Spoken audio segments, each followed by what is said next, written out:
It is your prisonplanet.tv memberships that fund so much of what we do here on this operation. And then we're more than happy for the TV show after it's aired live, then be leaked out onto the web to tens of millions of people. That's our goal.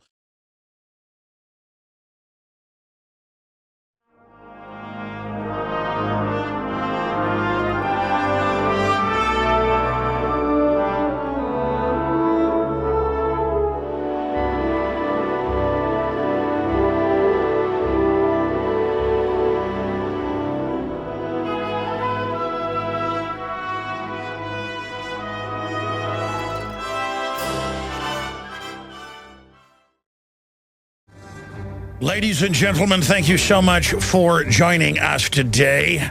Obviously, there are a lot of big world events we're going to be breaking down and a lot of huge news stories that have been ignored because of the tragic bombing attacks in Boston and now the ensuing government power grab orgy that is going on.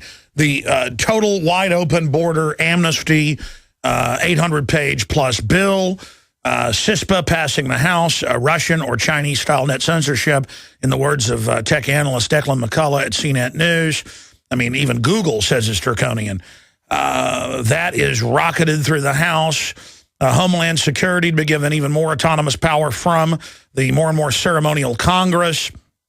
Manipulations of gold downward. Definitely the big mega banks are using paper gold in naked shorts to drive down the physical gold to hide the inflationary thing going on with paper currencies. We've got that. We've got federal furloughs hitting nation's biggest airports. We've got all the latest on the bombing. It is all coming up today. And former NSA analyst and before that submarine warfare expert. And, of course, he worked for a bunch of other big companies and has been reporting on congressional national security issues for over a decade. Wayne Madsen is going to be giving us his take on this situation. And we also have Joel Skousen on, who was on a few days after this happened last week, also a national security analyst of substantive gravitas. Joel Skousen will be joining us in the last 30 minutes of the transmission today to give us his take on all of this. But regardless of whether this is a staged event or not, you know this power structure is coming after your liberty, coming after your freedom. You know that. And you know they're going to sell tens of billions of dollars of robots. And you know they're going to sell more armored vehicles. And you know the military-industrial complex, most of it foreign, is going to use this to turn America upside down. Now, obviously, day one it happened. I said, let's look for drills. Let's look for stand-downs. Let's look for multiple patsy groups. Let's look for setups. And let's follow who they say they believe it is. And the media said it's going to be a right-winger lone wolf. And they said, okay, they've made an arrest. Our word is right-wing lone wolf. You gun owners are going to get the blame. We got you. But because of all the photos out there, I think the evidence is clear. They said, okay, we haven't made an arrest. We're letting the person go. We're shutting the courthouse down. Panic, kick the media out. And then the next day bring out the patsy photos. And people are like, oh, but they said they had a firefight with them. Now witnesses, and these articles are up at Infowars.com, say, no, the naked guy being put in the car was the older brother. No, they later saw him get run over by the police. And then you notice the younger brother gets out of the boat, climbs out of the boat, and then minutes later is getting what looks like a tracheotomy. And now he can't talk too good. And I'm sure after enough electroshock therapy, he'll say whatever they want. These guys clearly, and this fits the exact MO we've seen, are double agents, triple agents. And the Israeli press, Deb Kafile, is saying that. Now people will say, how dare you say it wasn't a totally staged deal? That is a stage deal. I mean, 7/7, they were young, secular-style Muslims mainly, liberals, who it looked like were getting extra paychecks with MI5 and MI6. Well, that came out. And were being handled by a SWAT, a high-level al-Qaeda operative, who was also MI6 and is still allowed to travel in and out of England. He reportedly was their handler. Now, that's London Telegraph, Fox News. And again, that's just one case I'm giving you. It's the same story over and over again. Look at Benghazi, arming the al-Qaeda. Look at what they're doing right now in Libya and Syria. And then when they attack us, it's like, hey, come out of your house with your hands up. We have video coming up of citizens coming out with their hands up in their homes with the cops aiming guns at them. That is totally illegal and a bunch of bull and a power grab. Monday through Friday from 11 a.m. until 2 p.m. Central Standard Time. We're here live on the radio, simulcasting video at InfowarsNews.com and PrisonPlanet.tv, and we return every weeknight, 7 o'clock Central, 8 o'clock Eastern with Infowars Nightly News. I want to try to be calm here and then open the phones up to take your phone calls until the bottom of the next hour when Wayne Madsen, journalist, award-winning researcher, former NSA analyst, joins us, a National Security Agency analyst, and then Joel Skousen of World Affairs Brief, Marine Corps aviator, researcher, nephew of Cleon Skousen, obviously, and the naked communist. He is going to be joining us as well to give us his latest breakdown on all of this. The big question is where to begin today.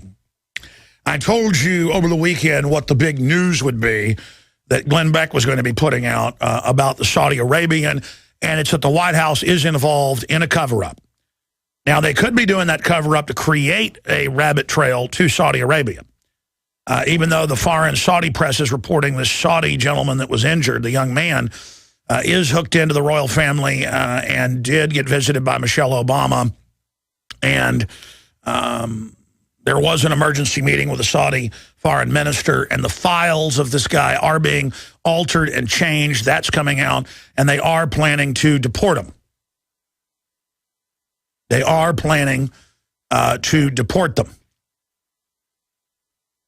So dead men tell no tales, and people deported back to their own country obviously will tell no tales, at least where the media can pick it up here.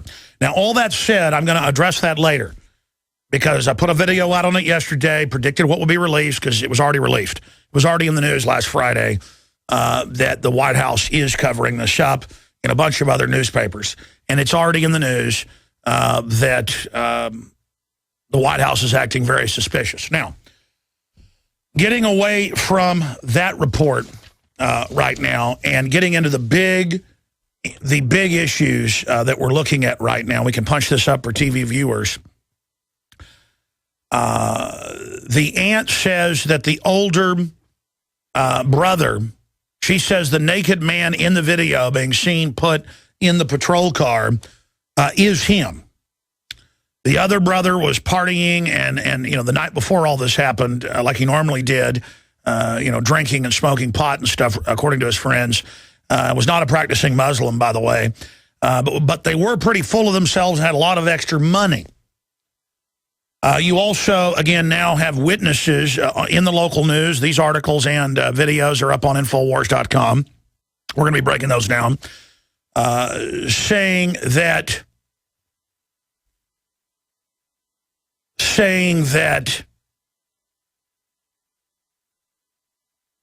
again, they tend to throw news articles up on screen. I tend to look at those articles, start reading those articles, and getting distracted. The article I'm going to put up, is my computer punched up right here? Because this is the one I want to put up here. Yeah, the aunt claims naked man in video is him. And then you look at the video and you see the face on the person going into the car. It looks just like them. And then you've got other local news and witnesses reporting that the police ran him over in the car and sat there pumping rounds into him on the ground. And if you look at what happened to the other brother, he's reportedly in the boat. I was listening to the police scanner live 5 minutes before I went live Friday night at about 6:50. I went on early because I was listening to the police scanner you know, via Ustream, actually watching it. The guy had the Ustream set up there in Boston with the scanners, with millions, 2 million people were listening to it when I was watching it, with the camera on the scanner. And the police were freaking out that media had gotten into a warehouse across a body of water nearby and were videotaping what was going on with live feeds. And obviously, you then started seeing that on the news. And then they pumped a bunch of bullets, looks like hundreds of bullets, if you look at the boat, into it, obviously trying to kill him. Then they get over there, and then the police are panicking because now media they tried to keep out had footage of what was happening. So they pumped hundreds of rounds in, obviously trying to kill him.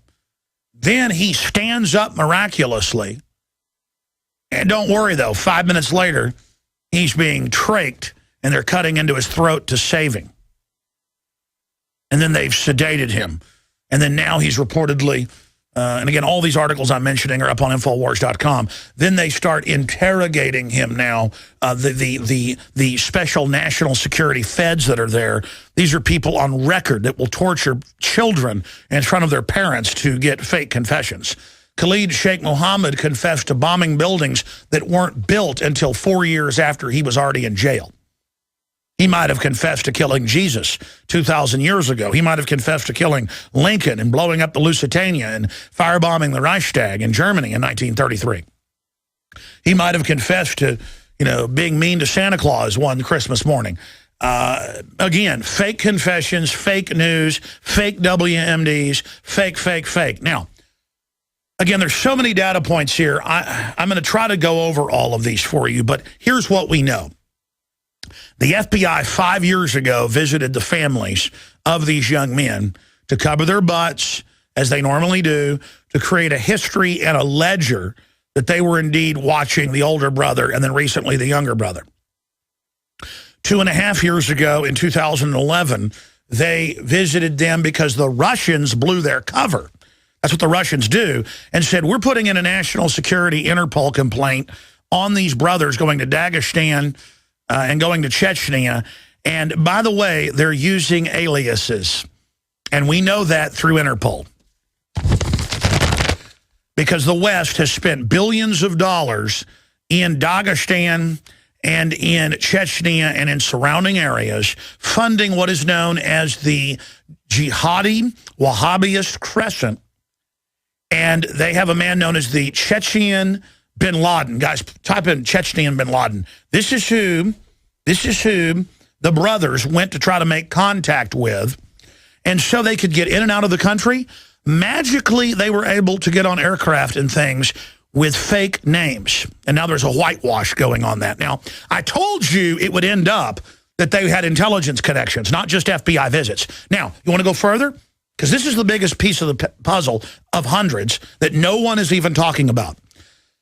The FBI had them under surveillance for 5 years. Probably CIA or maybe even foreign intelligence running these guys. Again, who's funding al-Qaeda publicly?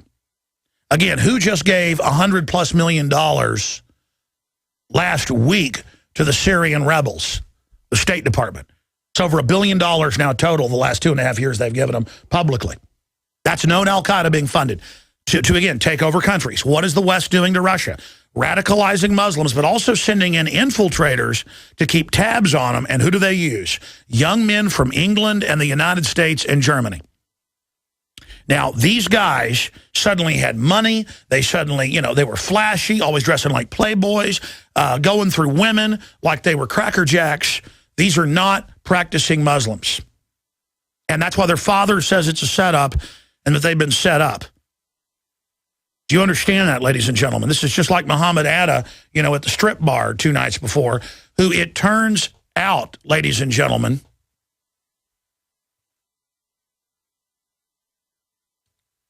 that these guys were absolutely being protected. So let's go over this for everybody here.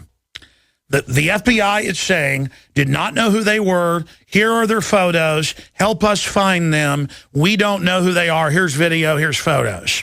We don't know who they are. And I could watch the video and say, there is clearly a Fed putting his earpiece in and talking. And because these guys all think they're James Bond, they act overly, tough and cool into the role. You see the cops all posing and sticking their jaws out as they order citizens out of their houses at gunpoint. This is all part of drama queening. And there's feds in that video they released, clearly drama queening, playing the part of secret agent. When they should have had their shirts hanging out, should have been picking their nose, should have been sitting there with a whiskey bottle, in a bag, and then like picked up a phone and dialed it like they were mentally ill. Then you wouldn't have been spotted, feds. You should have been sitting there with trash all over the ground, up against that wall with a beer can. Instead, you're playing secret agent. I mean, you guys are a joke. because it's all part of your template that you've arrived. I mean, I go to 007 movies and stuff, and like half the theater is filled with cops. I went to Olympus Has Fallen, and it was just full of cops. Full of cops. And walking out, I said, hey, you're cops. And they're like, how do you know that, Jones? And I'm like, come on. Look at your body language. You're in here for your brainwashing download of the imaginary terrorists that are everywhere, and you're Hercules fighting the seven-headed Hydra. I mean, you're there in a brainwashing chamber, being brainwashed to be given ancestral programming, psychological programming of simulated terror attacks that do not exist. And the cops have like tears in their eyes in these movies, and cops are listening, you know you go and do it, and they're all sitting back watching in the theater, while the real war, by the way, is going on all around you. You go and you watch Batman fight the terrorist. I mean, it just goes on and on and on. And that's all this is. So I'm going to try to regroup. I mean, I'm doing a pretty good job, I think, but it's just my mind is exploding in thousands of directions, and try to just give you the timeline. That's probably the best way. I did a great presentation right before I went live on air. I had Rob Dew recording me so we can get all the documents together to get me ready for a special report tonight on the Nightly News. And I recorded it onto his iPhone audio of the whole timeline. And I just gave dozens of points.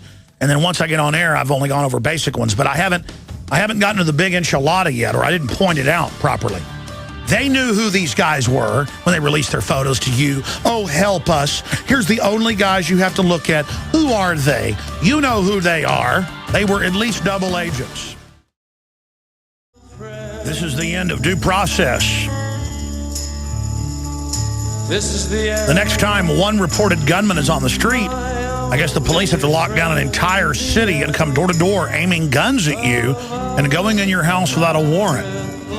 That's called public safety. Actually, it's called martial law. This is the end. They sure needed to hunt down both brothers and kill them. And they sure thought they'd killed him after they pumped hundreds of rounds into the boat. But unfortunately, I was listening to the police scanner live via Ustream from Boston. They were like, oh my gosh, the media's got a fix on the boat. Get in there and get that media out of there. But then the younger brother climbed up out of it and climbed out. And so they were unable to, I guess, burn him down or shoot him like they did Dorner to make sure we never find out what really happened. So then they had to get him down on the ground and do, I guess, a tracheotomy, it looked like, on him to make sure. They said he may never be able to talk, but he's communicating with investigators. I'm sure he'll confess very quickly. If they have to, they'll waterboard his mother in front of him. And again, I'm not saying they might not have actually been part of the drill, planted something. They could even be real double, triple agents, as Debka file in Israel is reporting. But what I told you is now confirmed. There was a big, fat drill with 400 military, just National Guard, a bunch of other military in plain clothes, FBI, 2,000 police, on that route, and hundreds of them at the end, and it didn't protect you. So I don't want to lose my rights. And by the way, the martial law isn't what caught him. It was outside the search cordon area of much of the city, and it turned out finally, after the people were allowed out of their lockdown, it's all prison planet training, you're locked down, when they say in the city now, don't come out of your homes for your security, terrorists are in the area. That's how they live in communist and fascist countries. They just announce when you can't come out of your home or when there's a daytime or nighttime curfew, but it's all for your safety, of course. It's all for your safety, of course. It's all to stop the drug dealers, too, when the government ships the drugs in. They create the crisis to offer the solution to run our lives. And then the neighbor, looks out and sees the boat and sees the blood on it. And, because the lockdown had been lifted. He wouldn't dare go out while the lockdown was on. He sat there and looked at the blood on the boat and everything and waited. And when the lockdown was over, he went out to look and thought he saw somebody in there, so he went and called the police. He followed his orders. Man, I'm telling you, if the police announced, you're locked down in Austin, do not leave your home, you know what, I'm going to go out. I've had enough of the stinking government. By the way, you're running Al-Qaeda and everybody knows it. 130-something mil. Will you guys pull up this Associated Press? It's from my stack yesterday. 130-plus mil given to the Syrian rebels last week. Al-Qaeda murdering Christians en masse. And then here's the big smoking gun of a bunch of them. I'm going to try to walk through this. I'm going to do the timeline in the next segment. I'm so wound up today. U.S. providing, $123 million more in aid. That's Politico. I guess the last funding was $130 million. To Al-Qaeda. You know, I wish somebody locked Washington down and we could arrest all the criminals there. You know, it's one thing the police say, we believe a bank robber's on this block. Please don't come out of your home in this area. But when you lock down most of a city and then outside the city, it's a joke, folks. It's a bunch of grandstanding. Military coming to your house, coming in, and I've got all these videos up on Infowars.com of pointing guns at people. And it's all part of their cult. Government always creates cults of doing what we say. And finally, every culture says, bring your firstborn up to the temple. We're going to cut their heart out tomorrow. And people say, government said so. So you bring your little kid, the Druids, you'd bring your little kid out to a bonfire. That's where the term bonfire comes from. They'd have it sizzling hot. And they'd grab the kid by the arms and legs, usually like 10-year-olds. That was one of the most popular with the Druids. You know, young boy. And 1, 2, 3. Throw them into a big fire. Isn't that nice? And government said so. I mean, they're doing it for your safety. The crops won't grow if you don't do it. We come back, I'm going to settle down and go through it all. I've got to just settle down here. By the way, thousands of 9-month-old babies reportedly butchered until the sewage lines always had to be pumped out with their little parts. And guess who? When I saw this, I didn't believe it. I went and looked it up, and it's true. Guess who owns the abortion clinic where they where they would put babies in the toilet to drown? And they would struggle and try to swim and fight for their lives. Oh, guess who? The Attorney General. Anything dirty and bad, they're involved in it. Fast and Furious, you name it, but they wouldn't be involved in this. All right, ladies and gentlemen, we are back live. Thank you so much for joining us. And we are showing video to TV viewers of what looks like about 20 police firing en masse with 223s and 308s. Over and over and over again into the boat. And then waiting about an hour and 45 minutes for him to bleed to death. And by the way, there's even more of this footage, but it has cuss words over it, so you're only seeing about half of it, of the sustained fire, where it appears they load and reload their clips 3 or 4 times.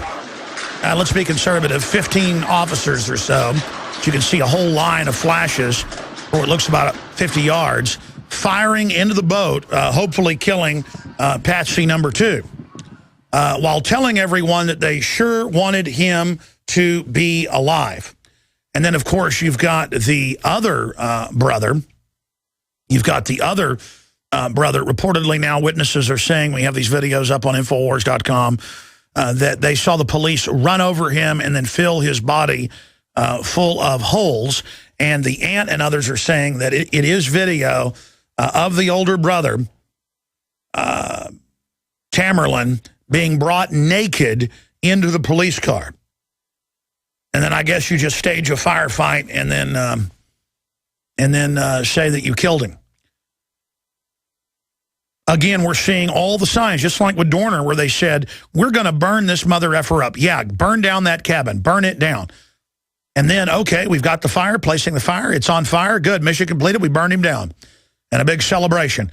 And then we reported it, and the news said, Jones is a conspiracy theorist. There is no audio of them saying burn it down. That was that night. Then the next day they said, well, they said burn down the cabin, burn that mother effer down, but that doesn't mean burn it. Now, who's the conspiracy theorist? Who's the liar?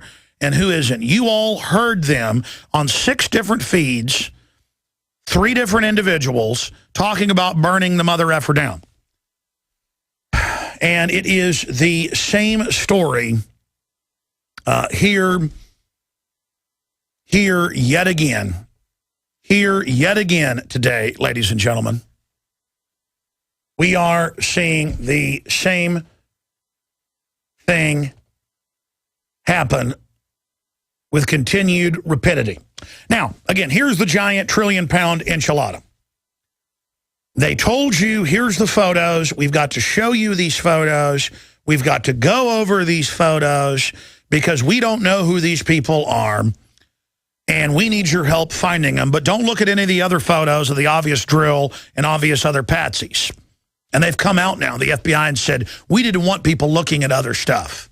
It was going to cause a problem. Oh, yes, I know it was, because you lied about there being a drill. And they're lying to people saying they didn't know who they were. Here are the articles. Boston bomber. FBI dropped the ball over Tamerlan.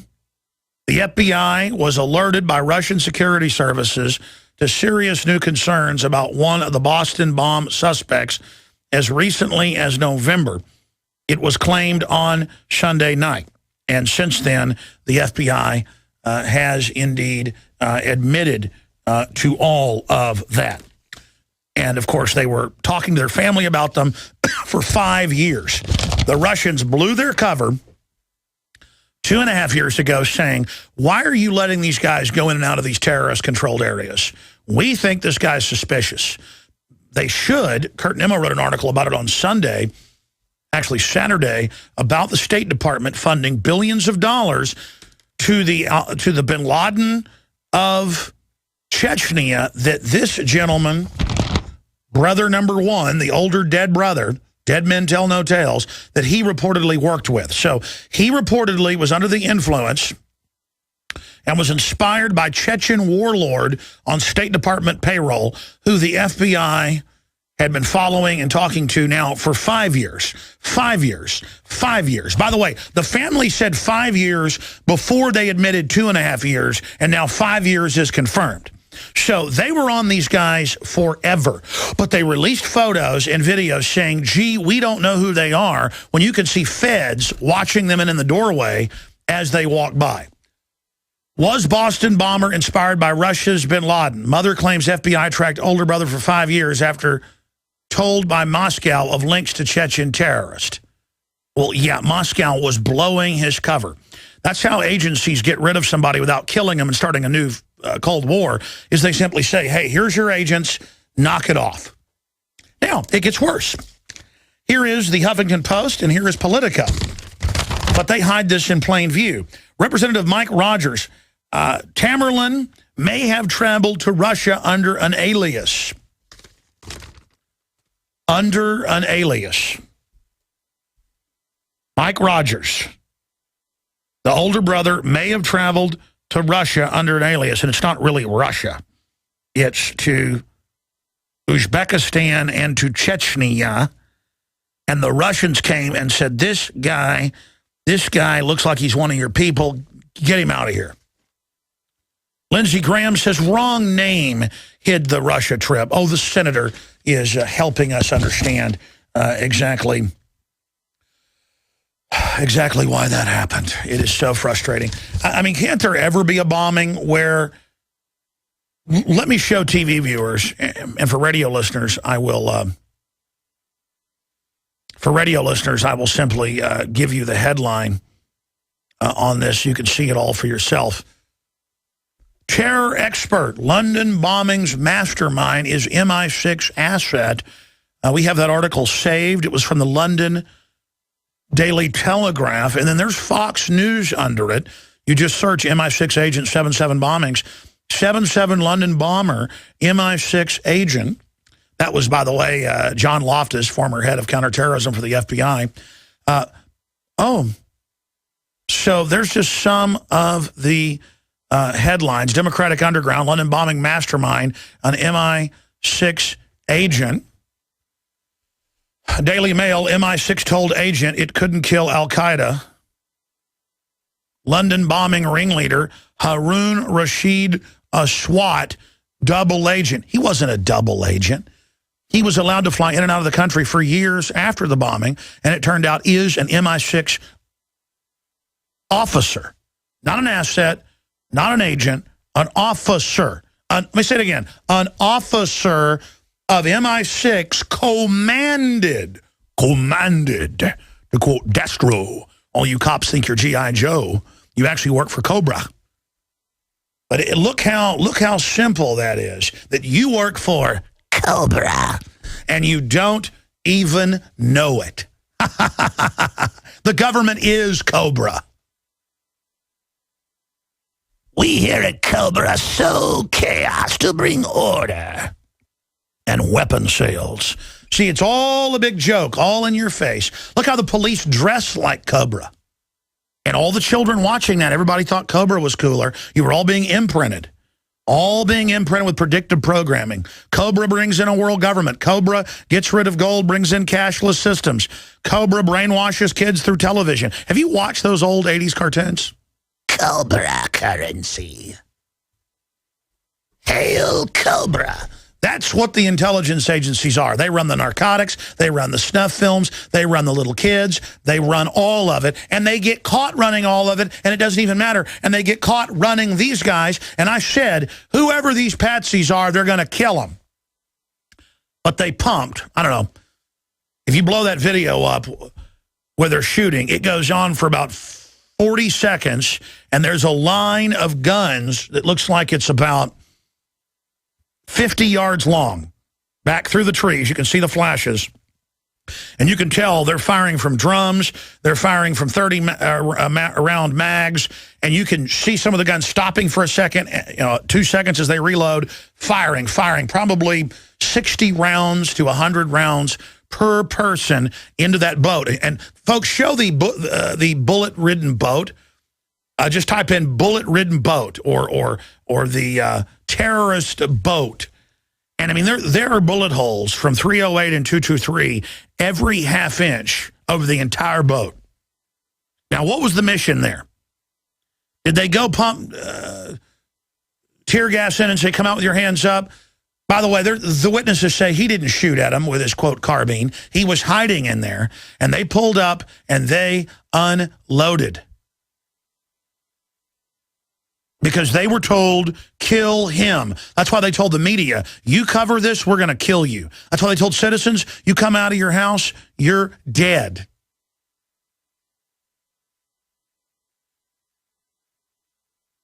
All right, let me just do this. Let me just take calls, and when I start the next hour, I'll do the timeline.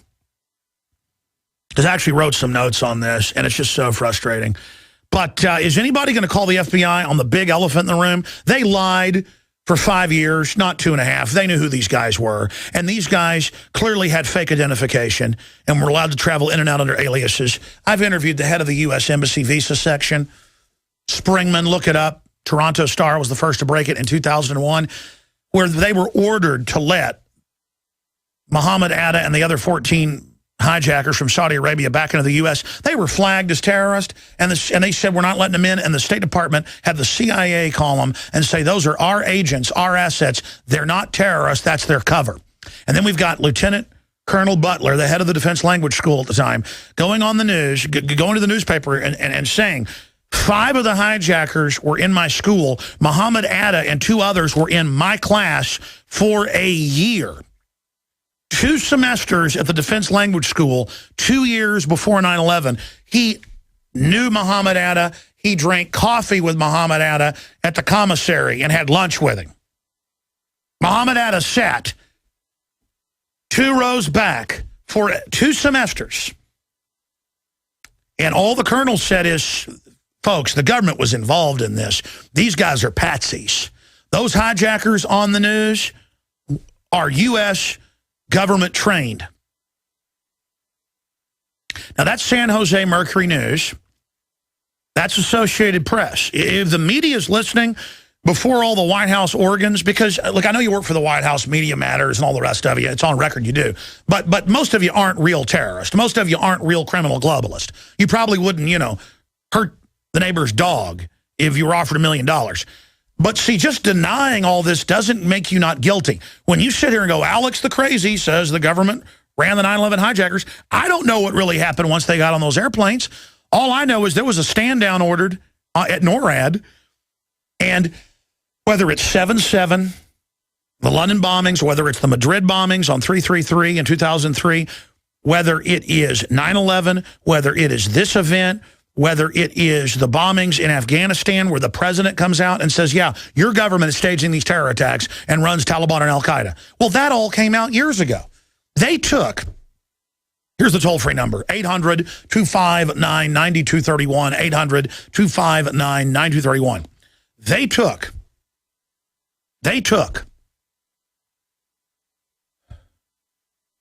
11 to 14-year-olds and made them dig ditches around Kabul and the other 2 or 3 big cities in Afghanistan. And then they, under al-Qaeda orders, put them out there. And then the U.S. going in there with NATO did not attack any of the bases, any of the cities. And if you go back at the time, that was in the news. Why aren't they targeting the leadership? They went and put innocent conscripts in there for a simulated attack. Because al-Qaeda and Taliban worked for the U.S. on record. This all came out. It's called the Airlift of Evil. And they killed tens of thousands of children that they gave AK-47s to fight Puff the Magic Dragon C-130s and drones and the rest of it. And they blew them all up as a simulation. They were just part of a simulation. They were real, dying. Then U.S. troops go in. They're not part of the cover story. They're just told what to do. And Taliban and al-Qaeda turn themselves in. They're loaded on C-130s, given chest of gold and weapons. And U.S. colonels, one colonel in Special Forces went public to the San Francisco Chronicle, said we were ordered to fly 30 to 40,000 of them over the mountains into Pakistan and give them weapons and gold. They showed up. I give up. Now give me gold. Give me gold now. And rocket launcher. You want us to take out Pakistan so you have excuse to... I'm giving a Russian accent, whatever. We'll do it for you. And we grow opium, yes. See, a faction of the Taliban was real and had cut opium production from 90% of world production in 2000 or 1999 to about 2001. It was 9% of world opium production. Within a couple years, back to 93% of world opium production. 800-259-9231. And let's launch the phone system for me, guys. Thank you. Now, that's a daily drill. Now, continuing here, ladies and gentlemen, I see the same story like Groundhog Day, day after day, week after week, month after month, year after year. And then it comes out they've got aliases. It comes out they're being protected. It comes out they're bragging to people that they're hot shots. They're driving around with their buddies in cars that says terrorista on the license plate. I mean, this is rock star party time. And their dad comes out and says they were being handled for 5 years by intelligence groups. And I said Monday, before all this happened, I said, if somebody asks you to be part of a drill, invites you out to be part of a drill, it doesn't matter if the drill is even announced. They may blow stuff up and blame it on you. Do not take a bag. Do not be part of a drill. That's what happened on 7/7. That's what happened on the first World Trade Center attack in 1993. It came out in the New York Times that the FBI cooked the bomb, trained the driver, shut up the guys, gave them the detonator, and some evidence shows they thought they were part of the drill. We know the guy the FBI hired to cook the bomb was told it was a drill, and he goes, well, I thought it was supposed to be a dummy bomb. No, it's a real bomb. Here's the materials. Now here's a real detonator. Okay, now tomorrow's the bombing. Bust them. No, we're going to pull you off the case now. You're going to let the bombing go forward? We're going to let them park it and then stop them.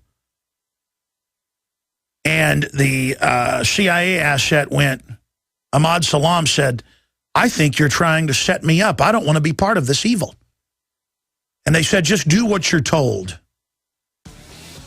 Do what you're told. The transcripts came out in court. A bunch of it got declared national security. Do what you're told. And you can imagine them telling the patsies, do what you're told, drop off these bags. You want more money for your girlfriends, don't you? Mr. Hotshot, Mr. Movie Star with your cool sunglasses. And then once their cover got blown, the mission was kill them. Kill them. Execute them. Get rid of them. Ladies and gentlemen, Alex Jones here, back live. I'm going to open the phones up and take your phone calls on this whole thing. While we're busy, distracted by the bombing and the martial law rollout that is happening, while all of that's going on, what else is unfolding? CISPA, that openly censors and tracks the internet and gets rid of the Fourth Amendment for an electronic, technotronic tyranny. That's been rammed through the House, ramming into the Senate, unprecedented evil. Open border promotion, total legalization, amnesty, you name it, 800-plus pages. A bunch of other draconian garbage is going on while we're all distracted by this. And again, babies are being aborted everywhere, including babies that can be adopted. But, oh, the media doesn't cry for them. The media doesn't get sad for them. It's only these three people that are dead, which they use as psychological trauma to scare everyone into going along with this tyranny. By the way, we're almost sold out of the March issue of Welcome to Planet Hoax. If you want to buy it in bulk, it exposes stage terror, the fraud that they don't want our guns, the fraud that they're not buying bullets, and so much more. If you want the issue of the magazine in bulk at cost, order it now at InfoWarsStore.com or by calling 888-253-3139. And also, we've got all the water filters discounted, the very best water filters out there, like ProPure, with promo code WATER. It's 10% off the already lowest price at InfoWarsStore.com. We have all the pro-Second Amendment T-shirts, you name it. By the way, something I haven't gotten to yet, California gun confiscation bill passes, approves $24 million to expedite gun confiscation. By the way, that's not my headline. That's the Huffington Post. They're very excited about the gun confiscation. but nobody's coming for your guns. So that's coming up. Also, again, the baby swimming and fighting for its life in the toilet as they tried to basically cram it down the toilet. They got too lazy to even chop the babies up. And people are like, we don't want to hear this. It's so horrible. Well, hearing it, how about doing it? And then people in the YouTube video I did about it are like, so what? Get out of a woman's life. It's a 9-month-old baby. There's more people that want to adopt than actually there are abortions every year. It would be better for the woman just to have the baby medically. It increases women's chance of getting cancer. And I just sit there and I watch how callous the so-called left is. They're not leftists. They're authoritarians. And they sit there and they make jokes about the dead baby. And they sit there and, say, oh, the baby was exercising in the toilet. I saw comments on Infowars.com about get out of a woman's, bedroom. Let the baby get exercise in the toilet. I bet you wouldn't have the nerve to sit there and chop those babies up on that table like hamburger. Or like barbecue. I bet you wouldn't have the nerve to throw that baby in the toilet and watch it struggle for its life and drown. It's part of this disconnected decadence that's overtaken our country, where the very same people say ban eating meat because it's bad to animals, and they call it cruel if someone butchers their own chicken. They're so disconnected. I see PETA all the time, saying arrest people that butcher their own chickens or whatever for animal cruelty. See, they think you're butchering a chicken because you're cruel, not because you've been raised to do it yourself. So they care about animals, but not about humans. And, of course, it's the environmentalists that have said kill babies up to age 3 for the earth. Oh, but they want us to turn our guns in and ban black powder now because of what happened at the Boston Marathon. One thing is certainly clear. There is a massive cover-up going on surrounding the bombings of last Monday. And another thing, sure, politically, they're going to use this to try to ban black powder or restrict its purchase. Again, somebody does something bad, so we all lose our rights. That's called authoritarianism, where you don't punish the individual, you punish the group. And one thing's also for sure, they use this for a martial law takeover drill. Absolutely disgusting. And they first said they were shooting rubber bullets into the boat, but they were real bullets. That's now admitted. And so we're going to be breaking all of this down. Toll-free number to join us, 800-259-9231. Too bad for the anti-gun people that tried to blame conservatives for this. That was what they were going to go with. Report, suspects not licensed to own guns. So I guess in that area, you got to have a bunch of licenses to get them. Didn't stop them, never stops anybody who's bad. You could ban all the guns for citizens today. Anybody could walk up to a cop with a ball-peen hammer, beat their brains out. It's easy, just bam, ball-peen hammer, you're out. Hit them twice more in the temple, they're dead. Take the weapon. That's why they hate veterans. The globalists hate veterans, because veterans know how easy it is to kill and have the initiative. They don't have the chicken neck, ideas about it. Man, I tell you, being a domesticated, servile country now is really painful. But see, there's the problem. A bunch of us aren't servile.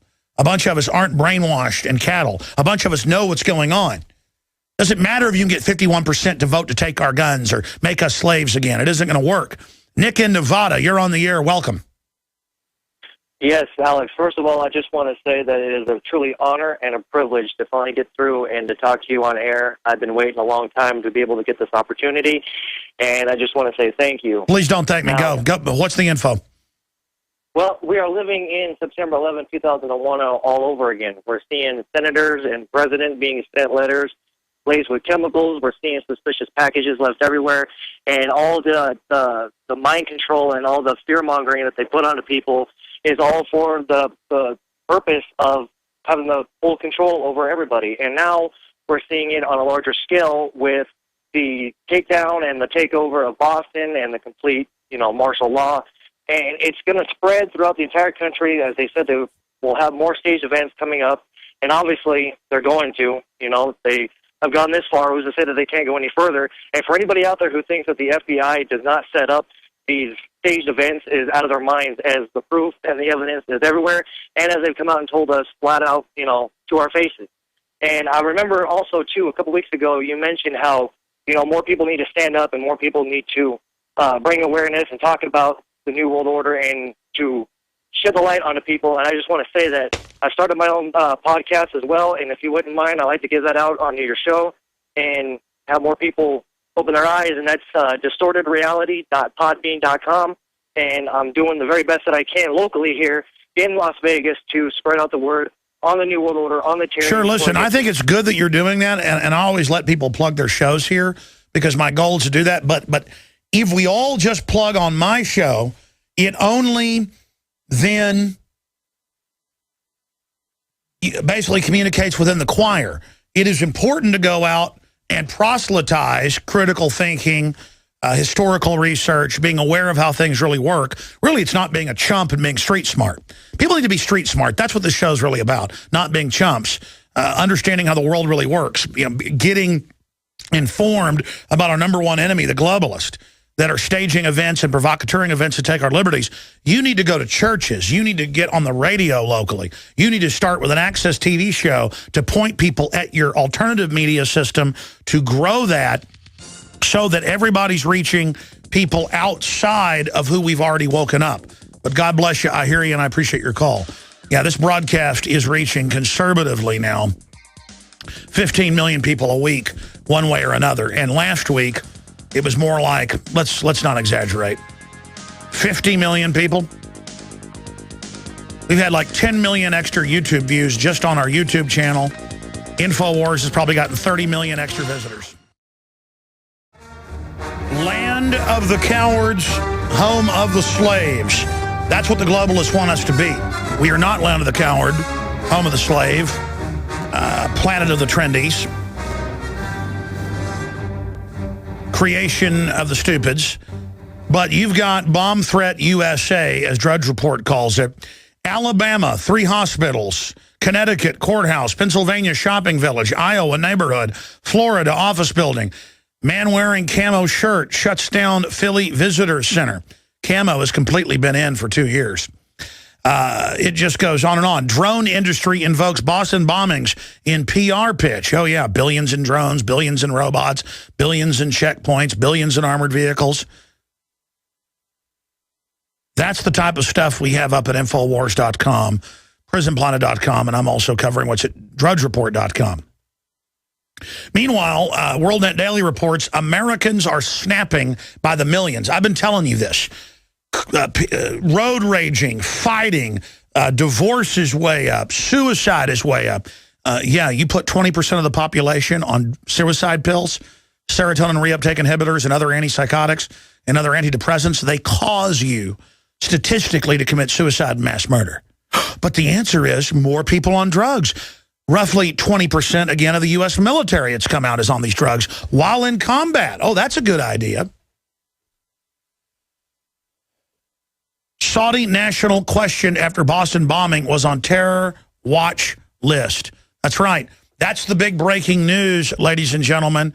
The Saudi was on a terror watch list and reportedly had 6 members of his family in Saudi Arabia on the Saudi Arabian terror watch list, and we broke that first here in the United States of America.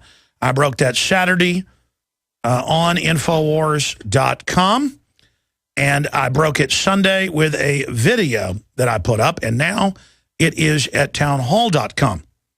That is the big Glenn Beck news, was that he was on a watch list. And again, that was in the Foreign Press Friday. I didn't find it till Saturday. Homeland Security was dragging its feet over Tamerlan's U.S. citizenship application. Yeah, I bet they were. And now the Cato Institute, the neocon libertarian group, is spinning the bombing, saying it's the reason to legalize illegals because they didn't come across illegally. But Americans are committing suicide and society is falling apart because we are in a deep depression. And people basically have television sickness because all the general public does is watch 8 hours of TV a day. Young people, it's even more. The average adult, it's like 5.5, 6 hours, but that's what they put on surveys. Some surveys show young people watch as much as 14 hours of TV and video games a day. And so right now they're having the perception of terrorists everywhere. So I'm going to tell you again, we called there'd be a big public terrorist event in this country. They try to blame on the Tea Party. Then they said they had someone arrested from the right wing. They were going to roll them out. The MSNBC and CNN celebrated. Then the photos of all the other patsies in the drill freaked them out. So they shifted to these other patsies, I believe, who I predicted would end up being U.S. intelligence assets. And now it turns out they had fake identification traveling in and out. Representative Mike Rogers, Tamerlan, may have traveled to Russia under alias. That's Huffington Post. And now they're saying, well, yes, he was able to get on with a fake name. It must have been a mistake. Yeah. You try getting on a plane. The underwear bomber was put on the plane by a U.S. agent. We broke that because we had Kurt Haskell on first. And he said, yeah, no, I saw a sharp-dressed man get him on the plane without a passport. And later it came out in Congress, a U.S. intelligence agencies ordered the State Department to get them on the plane. And the State Department had so much power that the European airport in Amsterdam, the Dutch airport, took the orders and put him on. Then a firecracker went off in his pants, showing Land of the Free, Home of the Brave. Oh, my gosh, the scanners ordered a year before that were going in the next week. They said, we just are going to put these scanners in because of this, which they already have been ordered for a year. The whole thing is scripted. The whole thing is rolled out. And now they said on Wednesday and Thursday, on Thursday, here's their photos. We don't know who they are. Here's the video. We don't know who they are. And it turns out 5 years ago they knew who they were. And it turns out they were following them. And it turns out they'd met with them 2.5 years ago. And it turns out that the family said they were absolutely hooked in with the FBI. Well, yeah, the FBI was just running a local investigation to cover up for their intelligence connection, just like 7/7 was run by a SWAT, the MI6 officer. And they set the patsies up and said it was a drill. What did I tell you Monday before the bombs went off? I said, if anybody wants you to be part of a drill carrying a simulated explosive, don't be part of it. I had family in counterterrorism, and of course, this was a big public event at Camp Mabry, and I was invited a few years ago to go see them practice taking out terrorists in a simulated bombing. And I said, are you kidding? And they're like, come on, don't be paranoid. It's been announced. It's public. I'm not, no. I'm not getting anywhere near one of these drills. And this was for the general public with a guy with a beard acting like he had a bomb and the helicopters come in and stop him and all this stupid stuff. You know, oh, yes, keeping us safe.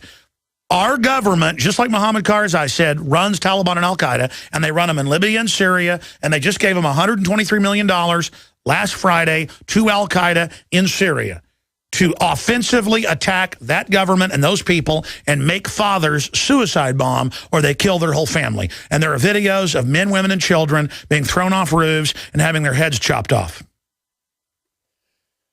God bless Rand Paul right now. You know, he's been speaking out against the drones and everything else.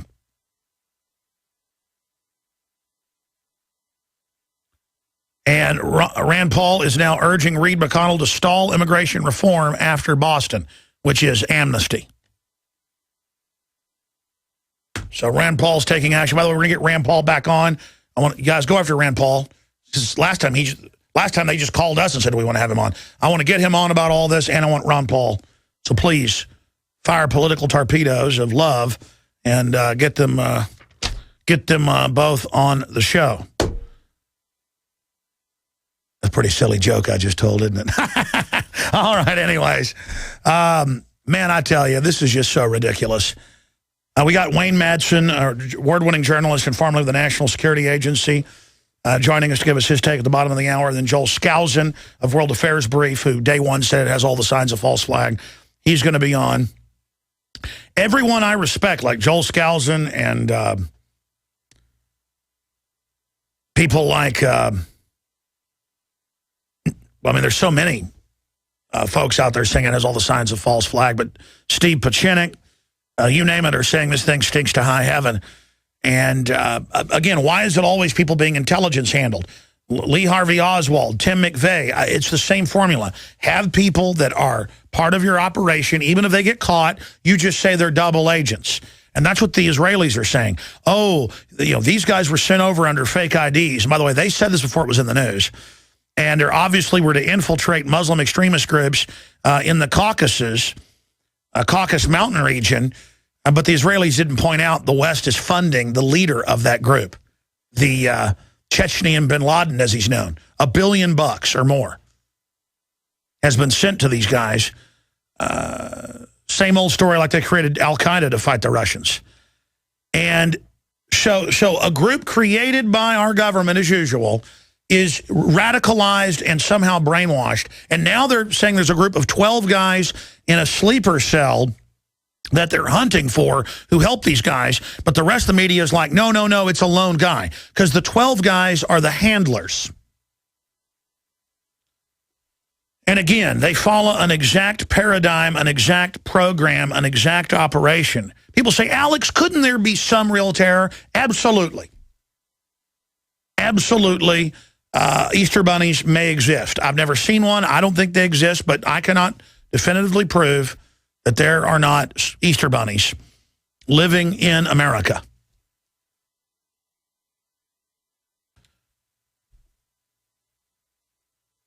I cannot prove that leprechauns aren't real. I cannot prove that Santa Claus is not real. Now look, are there in some cases in Israel real people that blow stuff up or real people that actually go on a bus and stab folks? Yes. But 9 times out of 10, the Israeli intelligence services, Haaretz, Jerusalem Post have all reported, create fake al-Qaeda to then bomb themselves when they don't want to have a peace process or something. Type in Israel created fake al-Qaeda. You'll get mainstream news.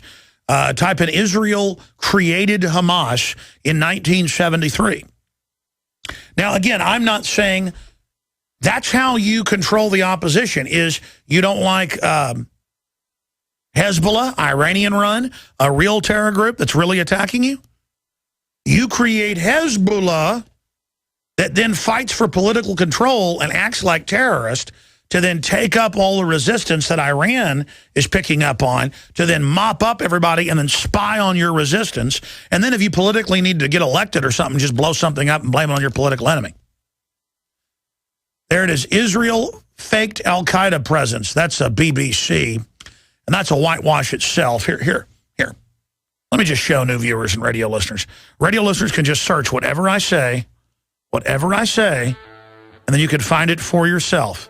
Just type in MI6 Agent 77 bombings, and you'll get Fox News, Democratic Underground, Infowars.com, BBC, Daily Mail, where the head of the bombings is and was MI6 and is protected. And what did he do? He set up 6 guys with backpacks who thought they were part of a drill and blew them sky high. We're going to go back to your calls, but we know these guys were handled by the government. They were clearly allowed to travel in and out of the country with aliases. This is not the FBI dropping the ball. This is the FBI covering up for the CIA and others. Here's some of the articles up at Infowars.com that we're going to be talking about with Wayne Madsen. Mother of suspect says bomber, again, mother of suspect says bombers, mother of suspect bombers claims FBI called eldest son after bombing before fatal shootout. And come in with us. We're going to get you a lawyer, bud. And then you see him putting him in the car naked. And the next you hear, he dies in a shootout, and then his brother runs him over. And then witnesses, we have the videos and news reports up saying, no, they ran over him and then pumped him full of bullets. Mother of suspected bombers claims FBI called eldest son after bombing before fatal shootout. And then you've got them pumping hundreds of rounds, saying they were rubber bullets over the radio. They were not rubber bullets. They shot holes right through the boat. You've got cops lining up and then like a firing squad and trying to shoot up the vehicle, the boat. And then he climbs out and is okay, or at least can climb out. And then minutes later, they're doing a tracheotomy, it looks like. And now he's sedated but talking to police. Oh, that's great. Kind of like the Aurora shooter, supposedly, was on 7 psychotropics and in a DARPA program. And now they admit they drug him with sodium pentothal to admit he's guilty. I mean, ladies and gentlemen, that's what North Koreans do, is grab you and drug you, and then or North Vietnamese. I mean, that's mind control. But see how they just, hey, we got the bad guy, shut up. This is our city. This is Boston. Everybody buys into the hype when nothing you've been told is true, ladies and gentlemen. And you've got Saudi Arabians on watch list crawling all over this. Let's just ignore that. You've got the media saying we have somebody arrested. Looks like it's going to be a right-winger. And then that all gets flushed after they evacuate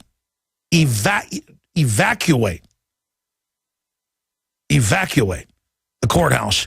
And you've got all these operatives and a drill. Oh, and by the way, I forgot that article. It's somewhere in my stack. Will you guys reprint me the article from 2008 where they had a dry run drill at the Boston Marathon? Boston Globe reported. By the way, we haven't even covered that yet. I mentioned it yesterday. Congress exploits our fears to take our liberty. Ron Paul article up at Infowars.com.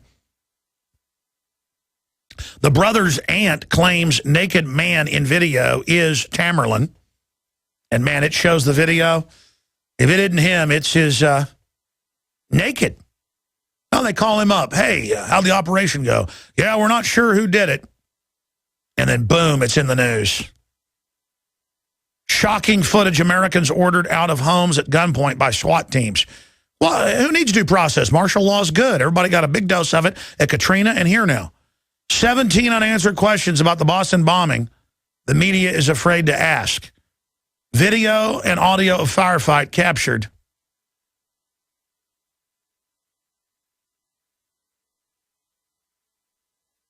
Claim Boston bomber's last message on Facebook to his father. I have never done it. They set me up. The world of synthetic manufactured terrorism. That's all what's up on the site. Let's jam in a call right now. Let's go to Bob in Michigan. Bob, you're on the air. Welcome. Hello? Yep.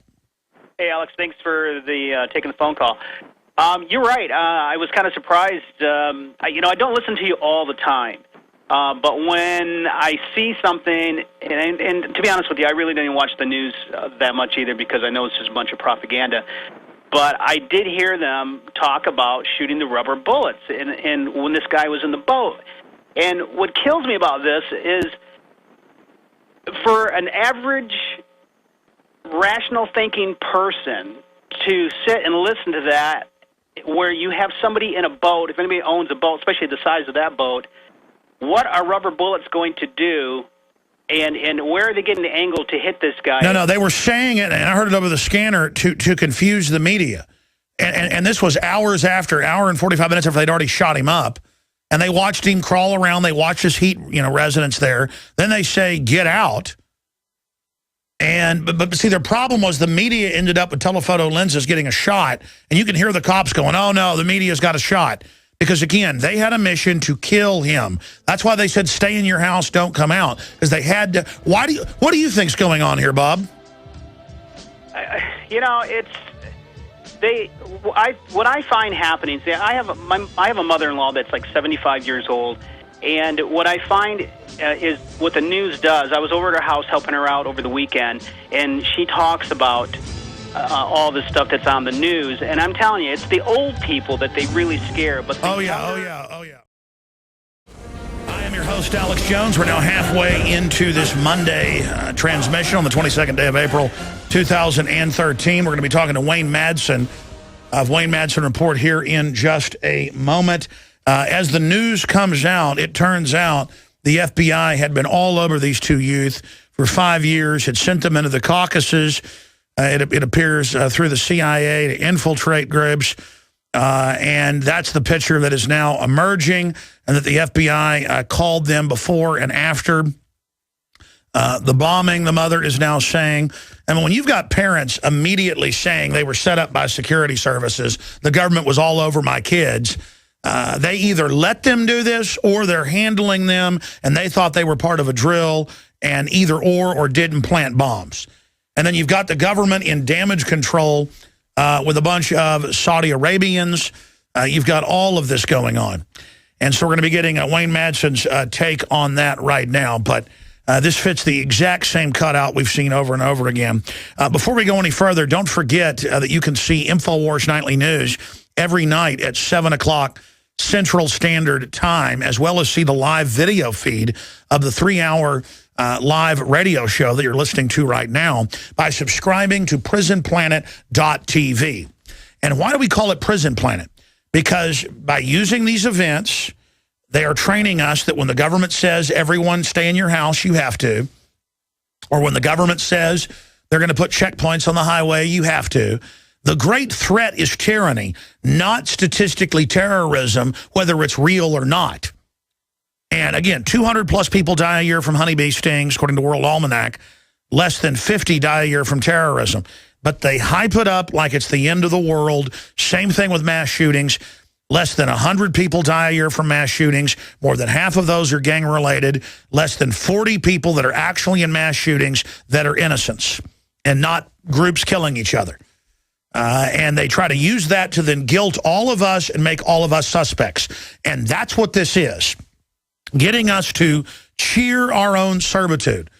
So now more than ever, it is essential to support Infowars.com, to spread the word about the site. If you're watching us or seeing us on YouTube later, become a subscriber. One membership is $5.95 a month, and one membership can be used by 11 people simultaneously with the same username and passcode. So create a unique username and passcode that you can share, an original username passcode, and give it to friends and family. Way more than 11 can use it. That's simultaneously that can log in, see the films, read the books, see all the documentaries, the expanded extras, most of it in HD. And it can't be censored like YouTube and others are censoring us. At least it's harder for the system to do that.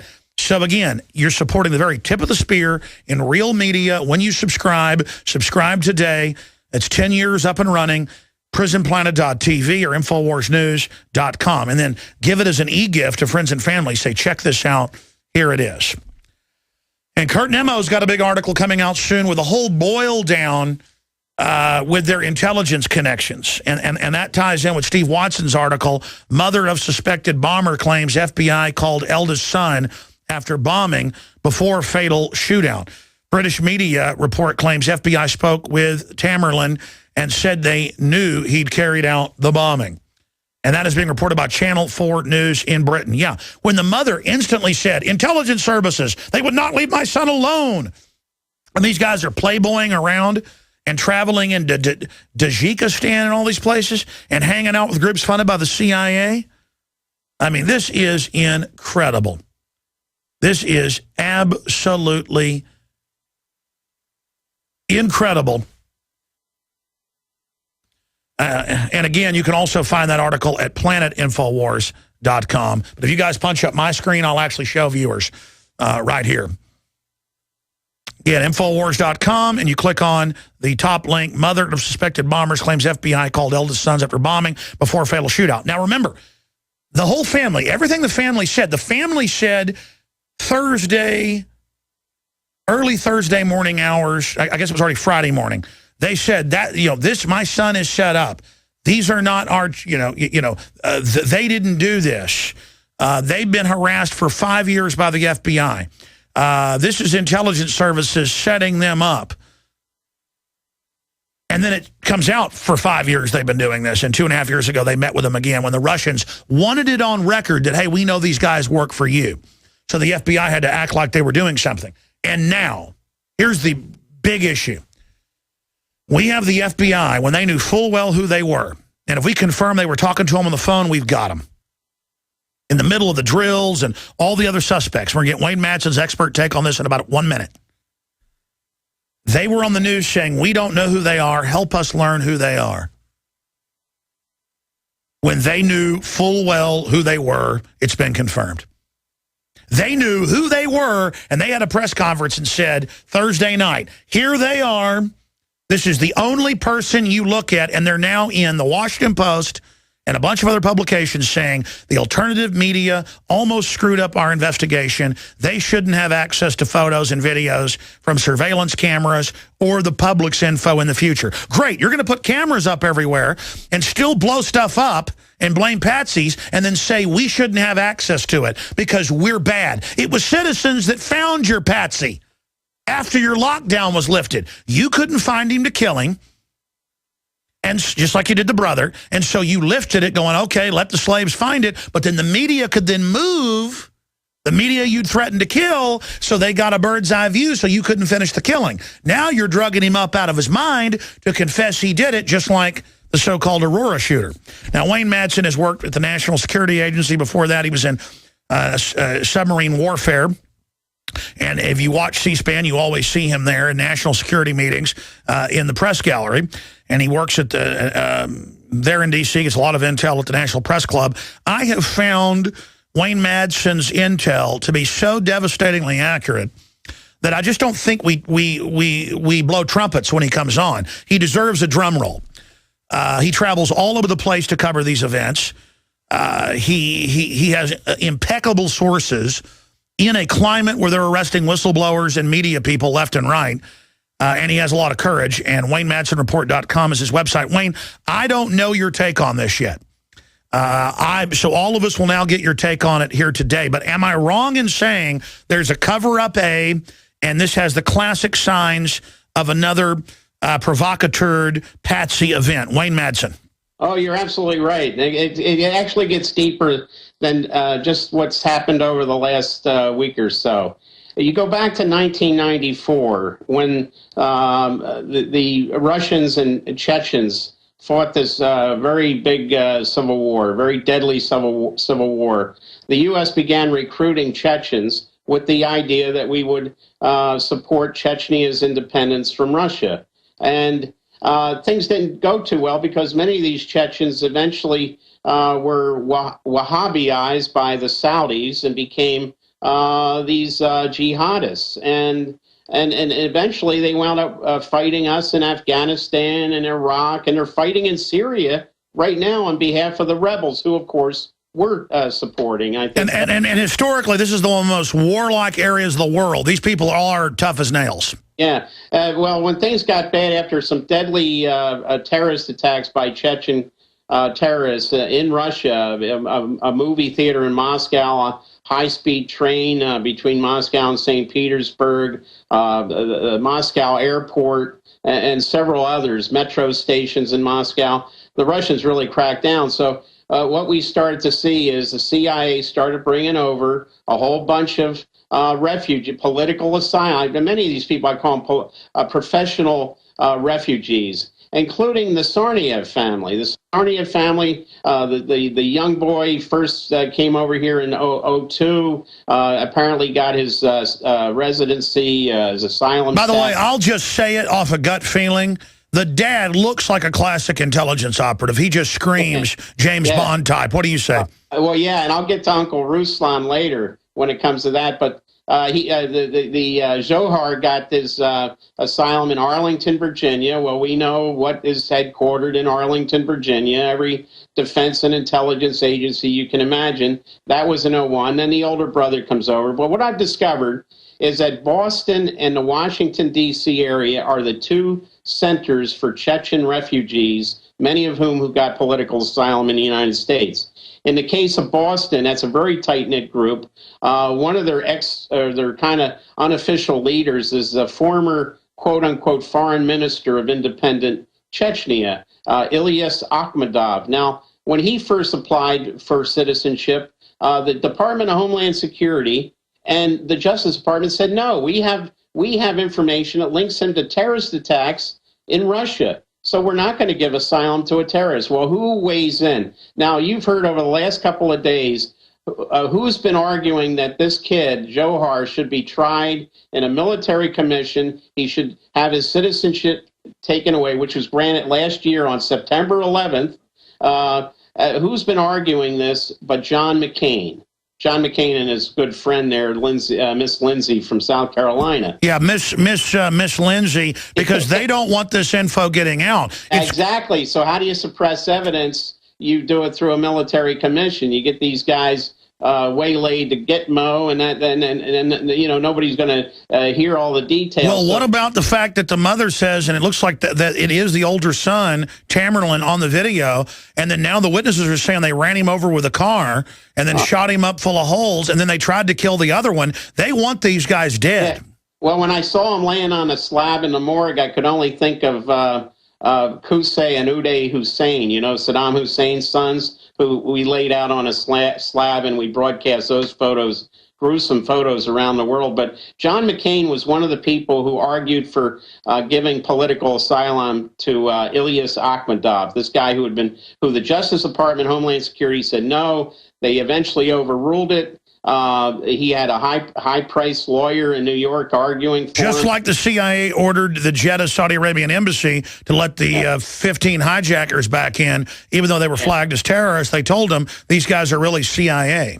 Exactly. So we have all these Chechens coalescing around Boston and Washington, and who takes on the Chechen cause? Well, every neocon who you can think of. People like James Woolsey, the former CIA director, Madeleine Albright, good old McCain.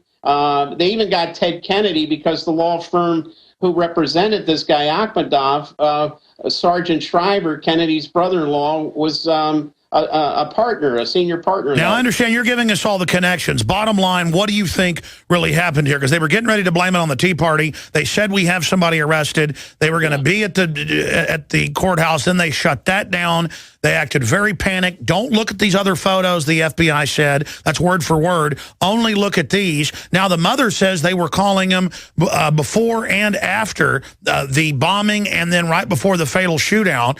What is your inside intel on Capitol Hill? They needed another dramatic, not as big as 9/11, but they needed something to spur on the passage of this CISPA Act. I call this the Patriot Act for the Internet. This is going to give the law enforcement intelligence carte blanche access to everybody's interaction with anything electronic. And Internet, to plant stuff matter. on you. More important, to plant stuff on you. Yeah, and then we had the ricin attack instead of anthrax. That was the same playbook. Stuff sent to Congress, to the White House. So it's a CIA playbook, or who would you say is involved?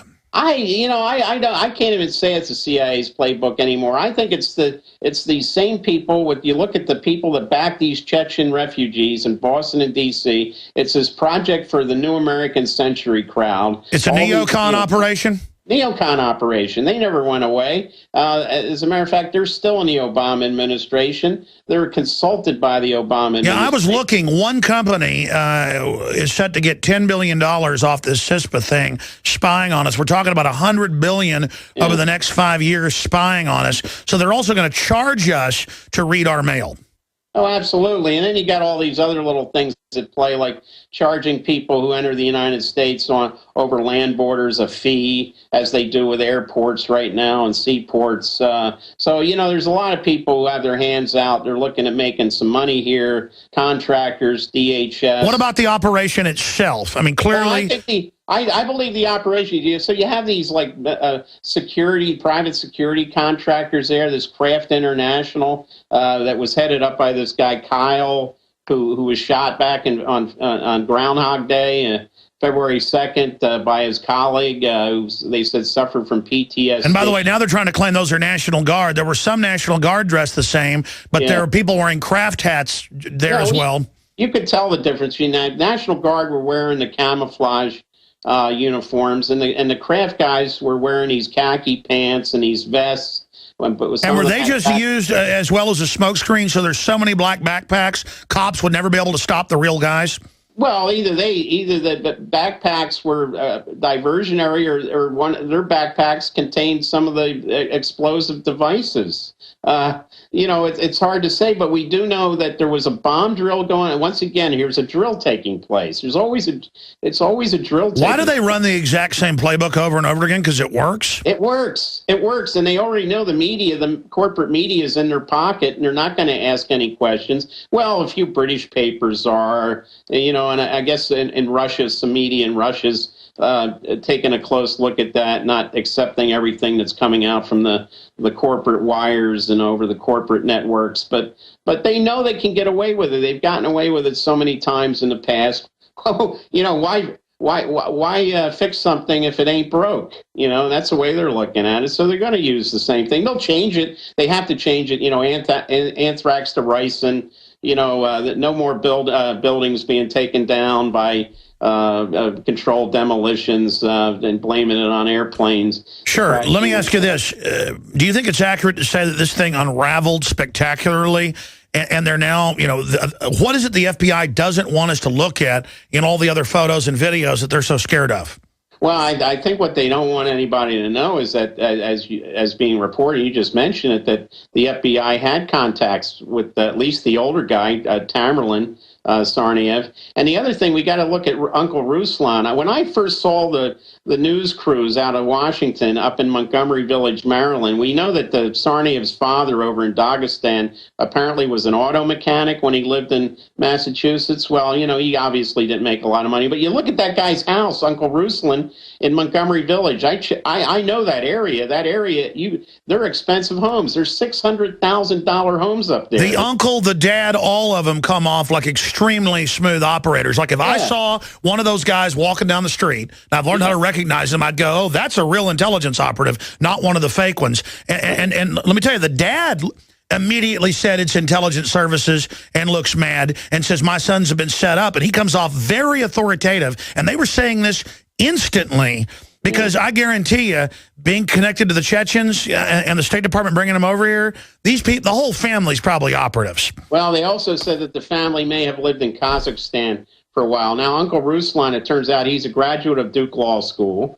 He's a lawyer. He's worked for Arthur Anderson, and he also now works in the big oil business. He works for Big Oil for Kazakhstan, a big producer and exporter of oil. And the company he's with now is Big Sky Energy. And their holding company, oddly enough, Big Sky Corporation is out of Calgary in Canada, but the holding company is located where? Little Rock, Arkansas. Now it rang a bell with me because wait a minute, what former president is in tight with the Kazakhstan government and has been accused of help covering up all the, illegal bribes being paid to by Western companies to the dictator over there, Mr. Nazarbayev, but Bill Clinton. And here we have this big energy company that does all its business in Kazakhstan, relocated its headquarters to Little Rock, of all places, where the Clinton Foundation is located. And the Clinton Foundation has been getting big donations from where? Kazakhstan.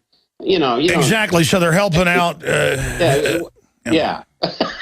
Why does the FBI not want to go? They don't want to look any further because you know what? The FBI is law enforcement for the wealthy in this country. That's right. They're there. I don't even think the FBI is involved in the attack so much as because this looks more like an intelligence op. The FBI will just get patsies and then bust them before they do it usually, unless it's the first World Trade Center attack. With these intelligence agencies, though, they'll have the multiple groups there as fallbacks. Now, what about the Saudi Arabian connection?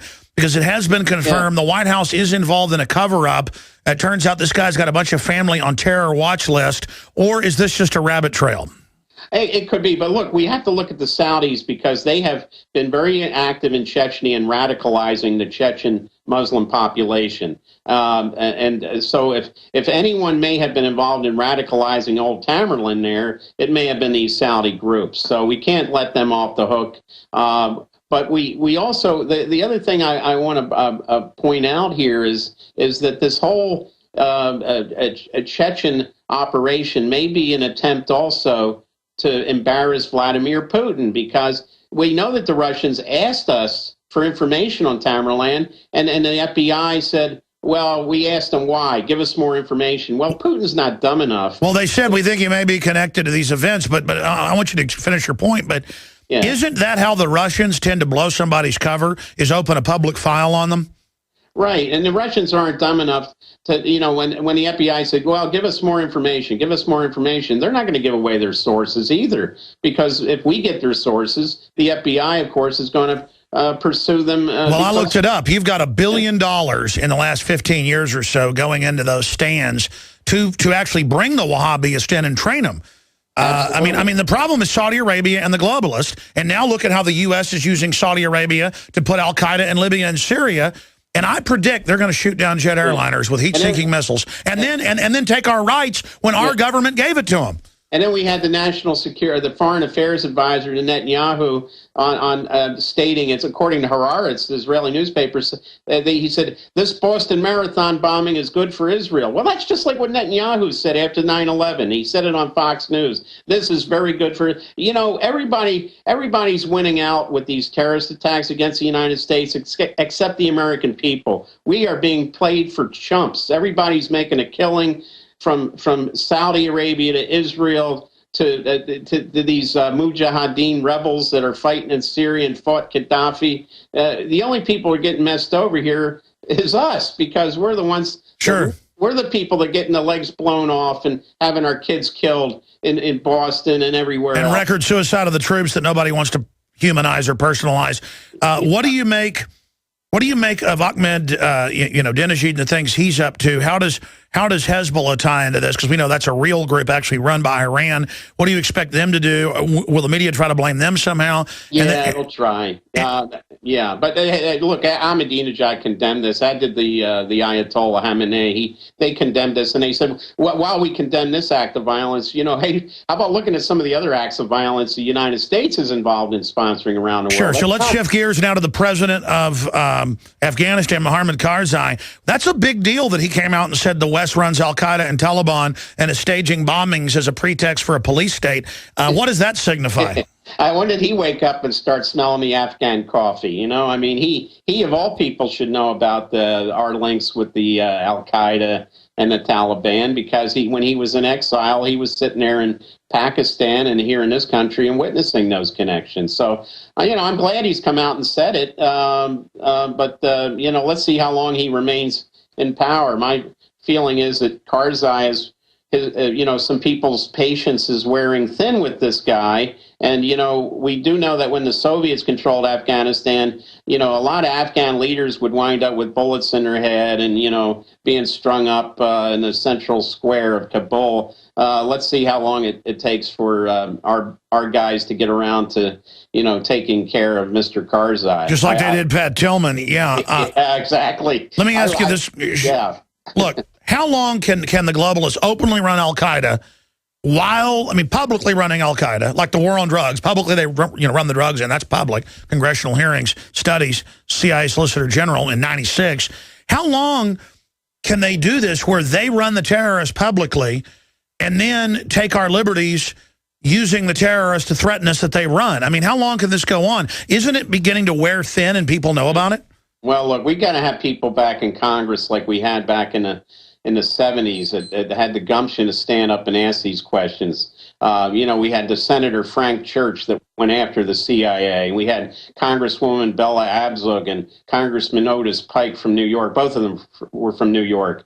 We had people in Congress that asked the tough questions. And look, even in the case of letting these Chechens into the country, back when there was this opposition to letting this Akhmadov and these Chechens in, two members of the Congress, of the House, voiced their objections. They got overruled. One was Jim Sensenbrenner, who was the chairman of the House Judiciary Committee, and one of his subcommittee chairs, John Hostetter from Indiana. Now, I think we should revisit both Sensenbrenner and Hostetter and say, what possessed you to say no to giving these Chechens asylum, and why did you say we shouldn't? And why were you supporting initially the Justice Department's refusal to let them in? Mm-hmm. And I think Sensenbrenner's still around. I don't think the other guy is, Hostetter, but They must have had information that led them to believe. Both of them Republicans, by the way. And this was the Bush administration. They were fighting. I'll tell you what, stay there. Do 5 more minutes. I want to ask you about the elephant in the room when we come back. The most important point in this whole cover-up. Well, we haven't really talked about what they're ramming through while the public is smokescreened with this bombing. We're going to do that in the next segment, and then I promise I'll get to Julio and DC and Dave and Bradley and Terry and everybody else that is patiently holding. Going back to Wayne Madsen, I've been throwing in a lot of points here so we cover all the bases and all the angles. Here's the big elephant in the room. They said they didn't know him, put their photos out. And now it turns out they've been all around him for 5 years. The family's saying it's intelligence agencies setting him up. The family, again, looks pretty well-informed, to say the least, looking at these people and their body language and the things they say. They're smooth operators. Is there any probability that they could be double, triple agents like the Israelis are saying that turned against the West and did a real bombing? Yeah, maybe 1 in, 100? 1 in 200? Or do you disagree with that? But what about the fact that we know they knew him for 5 years, not just 2.5, and the mother says they were calling him right after the bombing and right before the shootout, and they're acting like there's a cover-up? Don't we have them when the FBI is saying, here are these photos, who is this, when it was well known to the FBI? Doesn't that prove right there? And if they were patsies, why didn't they go after him day one? I think they were fallback patsies. They were going to blame the Tea Party on this. Wayne Madsen.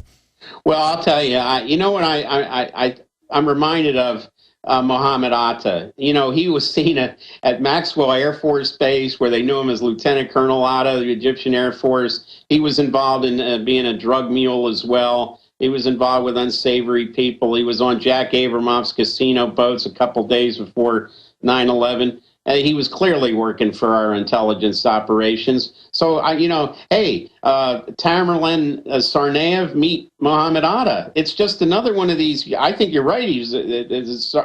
Tsarnaev, the older one, was a patsy. I'm beginning to think the younger one, Johar, was just tagging along with Big Brother, and he had other interests, but he had BB guns with him. I mean, it was this kid was just tagging along with Big Brother, who he obviously must have looked up to. Yeah, they wanted the Big Brother dead. That's who they ran over and shot in the street and lied about. Yeah. But the fact that the FBI we know from the Russian government that we at least know that they were contacted. FBI was contacted by the Russian government about this guy, and they just sloughed it off.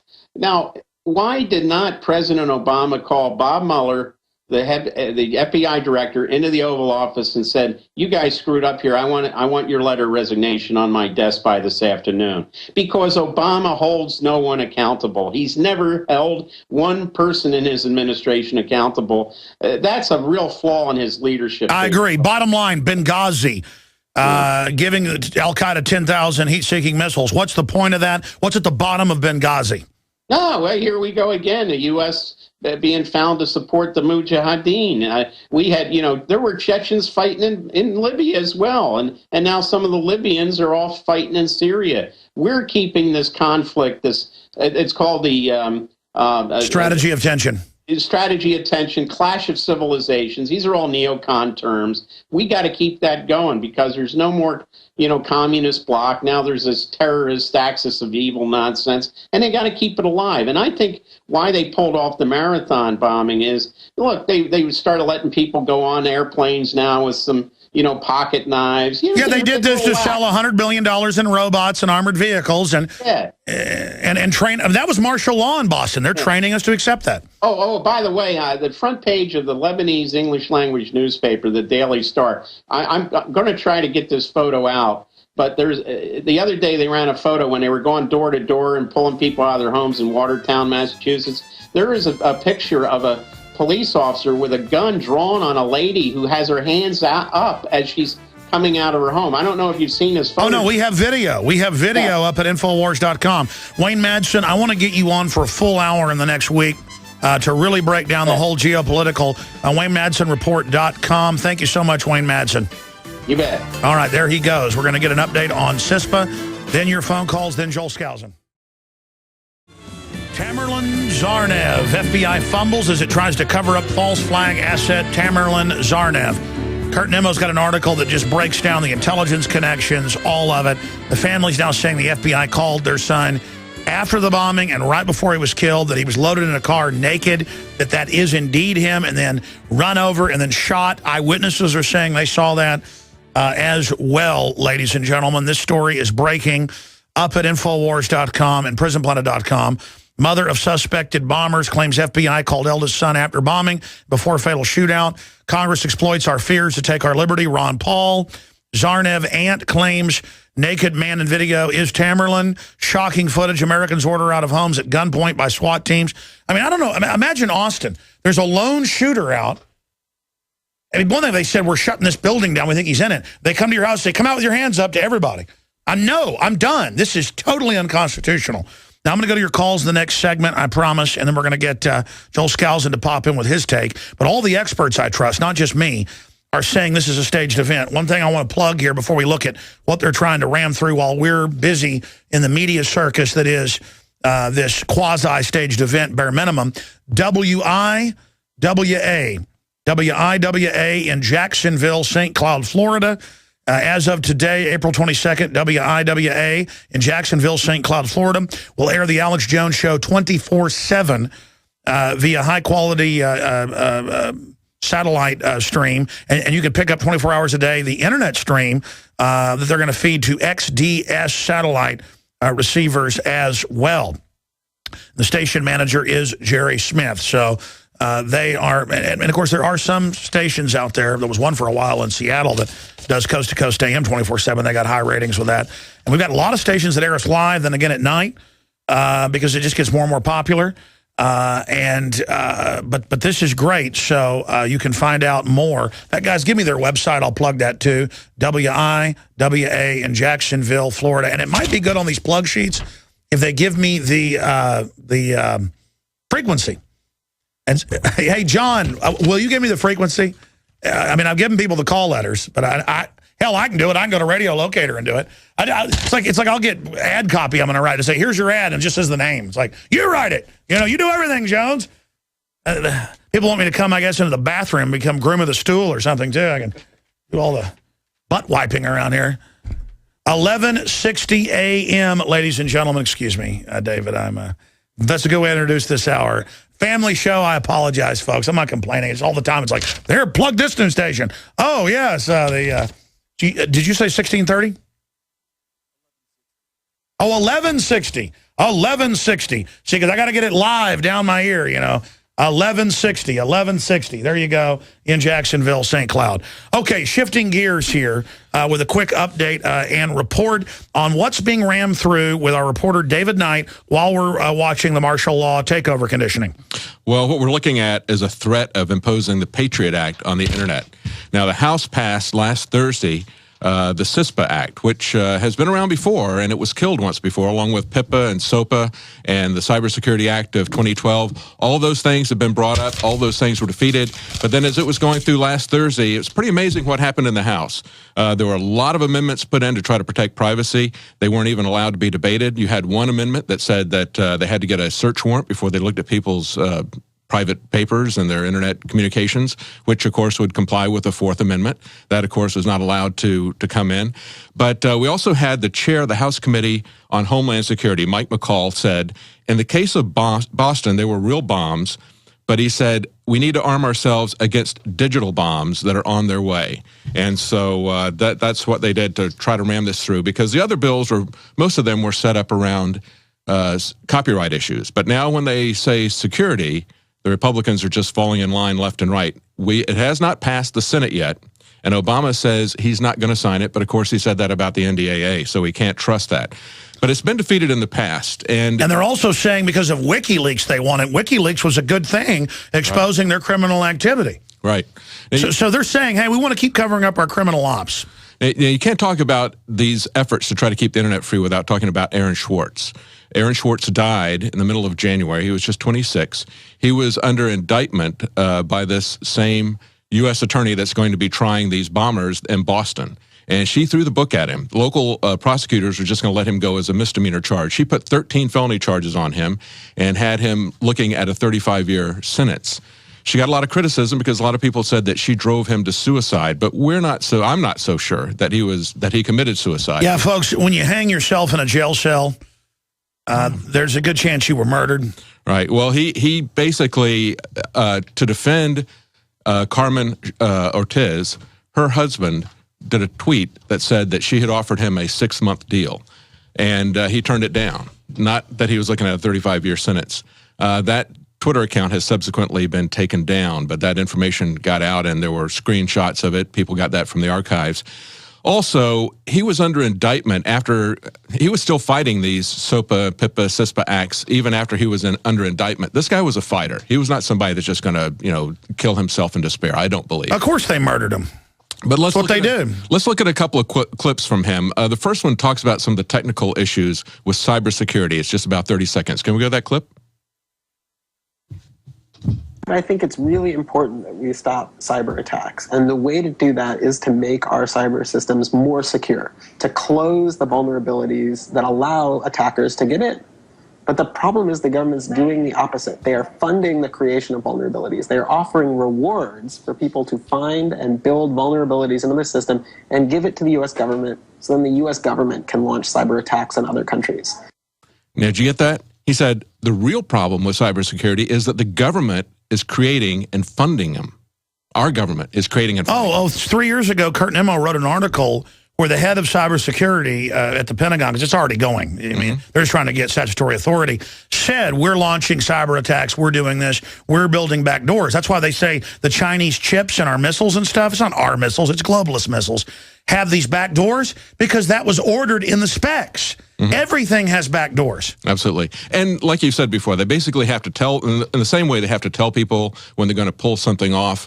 They also seem to, even though they directly violate the Constitution, they are definitely trying to get this passed as a law, even though the law is unconstitutional. They feel that if they can get a law passed, and if they can get the Supreme Court to sign off on it, just like Acevedo was saying about gun control, he says, it doesn't matter what the Constitution says or what the constitutional sheriffs say.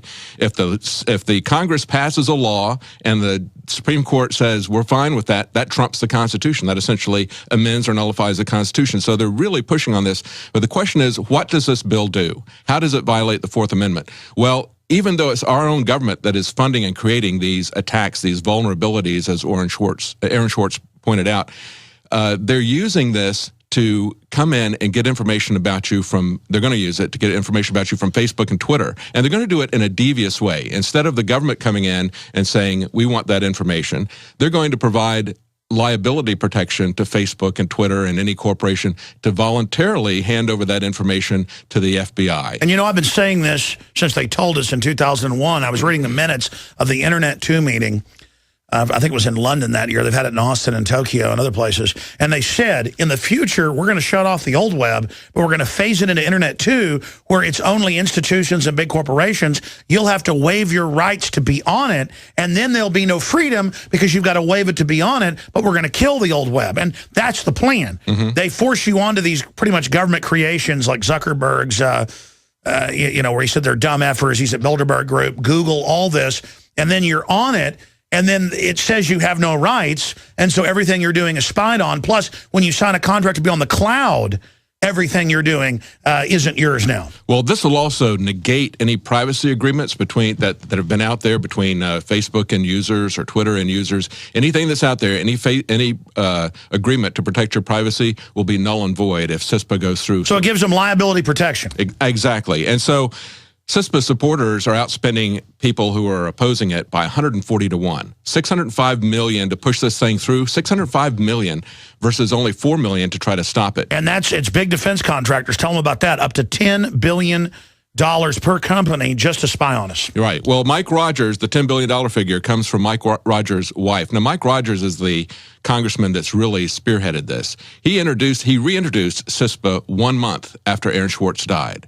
And his wife is recently was the CEO and president of Aegis Incorporated. And they just got a $10 billion contract with the State Department. Now, Aegis... That's an offshore creep factory. Oh, yeah. Yeah, this is the organization that had more soldiers on the ground, private soldiers, mercenary soldiers on the ground than the British had troops in Iraq. Yeah, so it's a bunch of foreign merc companies are taking over the web right now. Right. And Rogers' wife, who was the former CEO and president, she just recently left, she's around doing speeches on cyber security and that sort of thing. So she's jumping on that bandwagon. And again, like I said, this is a contract going to the State Department. But let's take a look at the second clip that we've got from Aaron Swartz. Can we play that clip right now? It gives us kind of an insight into what Congress's mindset is on this. Go ahead. I was at an event and I got introduced to a U.S. senator, one of the strong proponents of the original COICA bill. And I asked him why, despite being such a strong progressive, despite having just given a speech in favor of civil liberties, he was supporting a bill that would censor the internet. And that typical politician smile faded from his face, and his eyes started burning this fiery red. And he started shouting. "Those people on the internet," he yelled, "they think they can get away with anything. They think they can just put anything up, and there's nothing we can do to stop them. They put up everything. They put up the plans to our fighter jets, and they just laugh at us. Well, we're going to show them. There's going to be laws on the internet. It's got to be under control." Now, as far as I know, no one has ever put up the plans to U.S. fighter jets on the internet. I mean, that's just not something I've heard about. But that's sort of the point. I mean, it wasn't a rational concern. It was this irrational fear that things were out of control. All right, hit pause. Here was this man, a United States senator. We're going to come back and finish this clip. We're going to back it up and finish it and make the points. All right, going back to David Knight here with us, Infowars.com, nightly news reporter. The full clip we're going to play on the nightly news tonight when you do another piece on this, but there's a lot of these clips. Aaron Swartz was a leader, and he was a real liberal, not one of these fake tyrants. And absolutely, the globalists are already stealing money left and right, $85 billion a month. All of this is happening. All of this is going on. They're getting away with everything, but they realize the public is finding out what liars they are, so they want to censor the web. But isn't the genie already out of the bottle?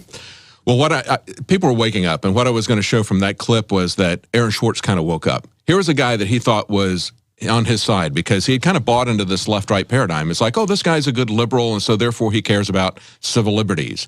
And he was surprised to see the anger and the hatred in that guy's attitude when he started talking about, oh, these people on the internet, they're absolutely out of control. Exactly what we saw in these press conferences last week where they said, don't look at anything except what we give you, right? And we heard that again. They actually said, only look at what we give you. Right, and we heard And they're in the news saying it's bad that citizens can look at photos. And we heard that at Sandy Hook as well. They want absolute total control of the flow of information, as well as control over your life. The internet's meant to surveil us, not allow us to surveil them. Absolutely.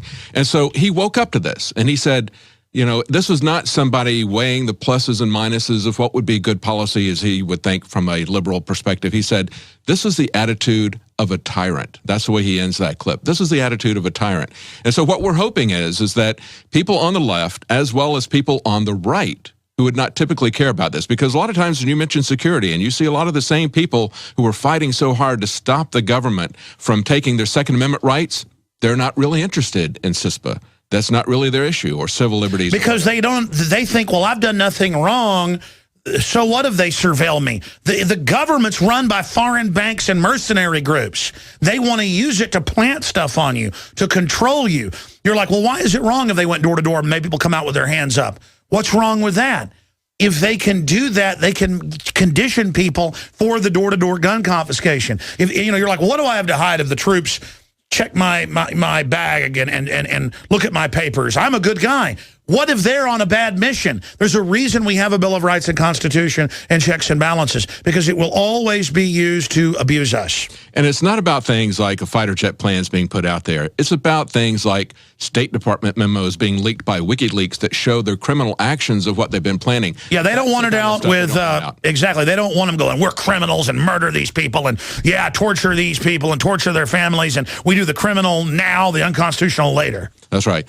Exactly. That's the memo that came out from Henry Kissinger. We do the illegal, we do immediately. The unconstitutional takes a little while longer. That came out in WikiLeaks. They don't want you to see that kind of stuff. So that's why they want to get a gag around the internet. That's why they wanted to get their hands around the throat of the internet and stop this kind of stuff. Hey, people in the federal government, they had a colonel the week before 9/11 write an article in the Washington Post saying the government may stage a terror attack, trying to warn people. A year before 9/11, they accidentally declassified in the stacks Northwoods. They're trying to warn us. There's good people in there. And look at how they're going after all the whistleblowers. Right. Oh, yeah. Back in North Carolina, Senator Richard Burr, before I came out here, he put in a bill specifically to go after whistleblowers. Very harsh penalties for whistleblowers. They're trying to shut this down. And even if you don't have anything to hide, they have something to hide, and we need to know. Hey, they're calling whistleblowing. They're wanting to put you in jail if you. It's basically making everything in government classified. Yes. And then, well, you've seen them, the cops trying to put people in jail for life if you film them in public. Right. The government is out of control. It's the danger. Right. And it uses these staged in 1 minute. What do you make now of the Boston stuff? Well, it doesn't, the pattern of the younger brother just doesn't look like he's somebody that was involved in this, that he knew what was going on. I mean, he's tweeting after this happened. He's going to a party Thursday night. They went on the run after their pictures were put up that they were being looked at. And now it looks like they arrested the brother and executed him. Right, right. And it didn't make any sense looking at the early pictures. His attitude with his cap flipped back, not trying to hide his face, his backpack the wrong color and everything. And now we see all this stuff about how they pumped the boat like full of lead, just like they did Bonnie and Clyde or something. I mean, it's very suspicious. And then he gets out and is able to get out, but minutes later, oh, he's almost dead. He can't. Right. Yeah, it looks like he's walking, and then, exactly, they've got pictures of it. Looks like they walked him out of the boat, and then he's close to death the next time you see him. Just like the brother, it appears, might have been the one who was the naked man in the video, and then all of a sudden he's riddled with bullets and run over and that sort of thing, or turns up dead. Yeah, I mean, look at how they burned up Dorner and lied about it. I mean, there's no telling. And again, it's the classic cover-up. And again, folks, I've had police when I was growing up threaten to frame me for stuff. I mean, it's well known they do this. And, boy, you look at the police in Boston. I mean, the way they're acting, their body language saying, press, we'll kill you if you don't shut up. Yeah. This is all about a federal globalist power grab. Your calls are coming up. All right, I'm going to jam in 5 or 6 of your calls right now and then go to Joel Skousen to get his take on all this. We haven't had him on since the day after the event. And he believes it had all the telltale signs of a false flag staged event, self-inflicted wound. Now it's got more signs than ever. We know there was a drill. We know they lied about that. We know they had a bunch of patsies on scene. As of Wednesday, they were going to go with its right-wingers. And they had White House people out saying, yeah, that's who it's going to be. Wait the next day. There's going to be something big happen. And they flipped the script. And it looks like set up some of their patsies who they may have actually had plant the bombs, which is a good lesson to you out there, like Tim McVeigh and others. You do not want to be part of this. They will set you up in a minute. McVeigh was real mad about the mission and told Terry Nichols and others about it about a week before. But he still went ahead with it because he was under orders. And you know what they did to him. Same thing with Lee Harvey Oswald. And now it's just hands down the FBI knew who they were when they put their picture out. And then called them up, if the mother's accurate, and said, we're going to come on by and get you. And then they, for whatever reason, drugged him up or had already shot him, laid him out, ran over him, and then shot him up a bunch more. And then they wanted that other brother bad. And they tried to kill him. But media had gotten their cameras on it, so they were unable, after shooting hundreds of rounds into it, when he actually got up, oh, my goodness, you know, he's unarmed with his hands up. Don't worry, we'll get him in the tent. Get medical personnel over here to help him out. But it was a little too obvious if he'd have died on the spot. They made the call, hey, the kid doesn't know the whole story. We'll try him. Suspect charged in Boston bombing case, still in serious condition with gunshot wounds, was arraigned in the hospital Monday on federal charges in connection with Boston Marathon. And he wasn't given Miranda so far and is, quote, drugged being asked questions. You could put somebody on Halcyon and say, hey, you committed murders, didn't you? Yeah, I did. And you're Superman, too, aren't you? Yeah, I am. And you're also a Keebler elf, right? Yeah, I am. Live in that big green tree. I mean, they now drug up the Aurora shooter for trial. I mean, just give me a break. I guess North Vietnam drugging our pilots was good then. Let's go to Julio in Illinois. Then we got our guest coming on. Go ahead, Julio. Oh, man, Alex, it's kind of comical and sad at the same time watching the narrative, this continuous narrative being thrown at us by Big Brother and the corporate media. You know, if this were a movie, it would be kind of like a sick comedy because the public knows what's going on. Well, most of the public, I should say. And yet, the Big Brother's throwing this narrative at us. They shut down a big metropolitan city like Boston for a 19-year-old kid. I mean, that's a joke. For them to throw this narrative at us, I remember I stood up all night Thursday night into Friday morning, and they said the naked guy was suspect number one, initial reports. And then within a half hour to an hour, oh, wait, it's not him. It was just someone else. They wanted him naked because he may have had bomb residue on him. And Alex, quickly, I called your show. You interviewed me last July after the TSA and Amtrak police followed me after I released the video. Yeah, they said you cannot fill them on the streets of Chicago. Yeah, yes. Right.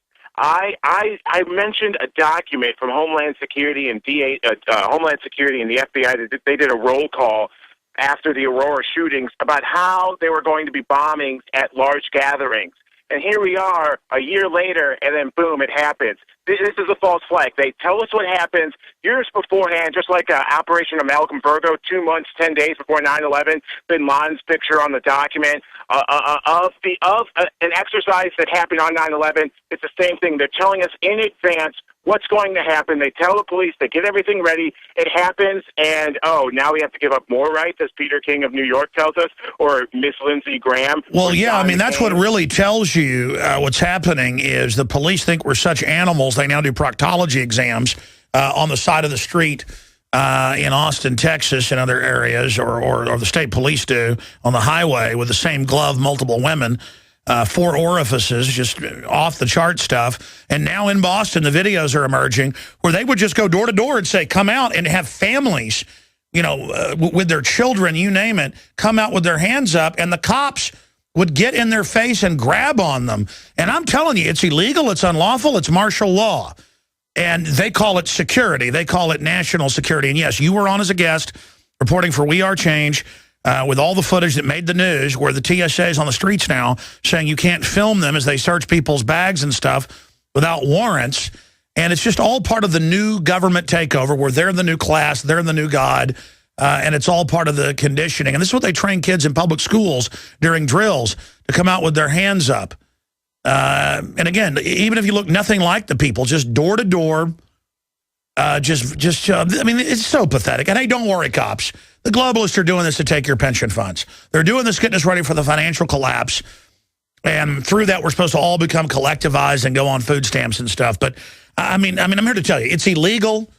And if anybody would have said no, they'd have blown your house up, burned it down like Dorner, and said you were a terrorist. Good, that's more people for them to show off with and act like they're heroes and go after your family. Now, again, a lot of police are listeners of this show, and a lot of departments wouldn't act like this. But Boston is a town that I don't even want to enter because it's so creepy. And I mean, the police look like Fred Flintstone. And of course, after the lockdown ended, somebody found the guy in the boat because he could go outside now. And, of course, it was outside the lockdown. Now, Joel Skousen writes for World Affairs Brief. He's the editor. Joel Skousen, of course, you can go to his website, worldaffairsbrief.com.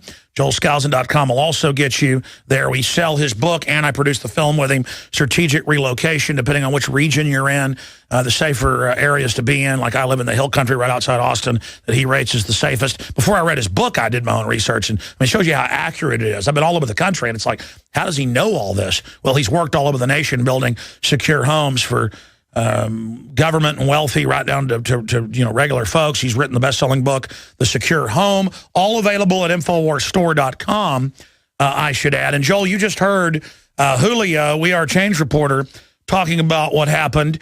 But this is a great reason to get out of the city. What do you make of just the whole psyop we're seeing, what we now know about Tamerlan, what we now know about the family, the Russians blowing his cover with the FBI and saying, who is this guy you're sending into terror camps that are State Department funded? Other aliases are coming out in the news.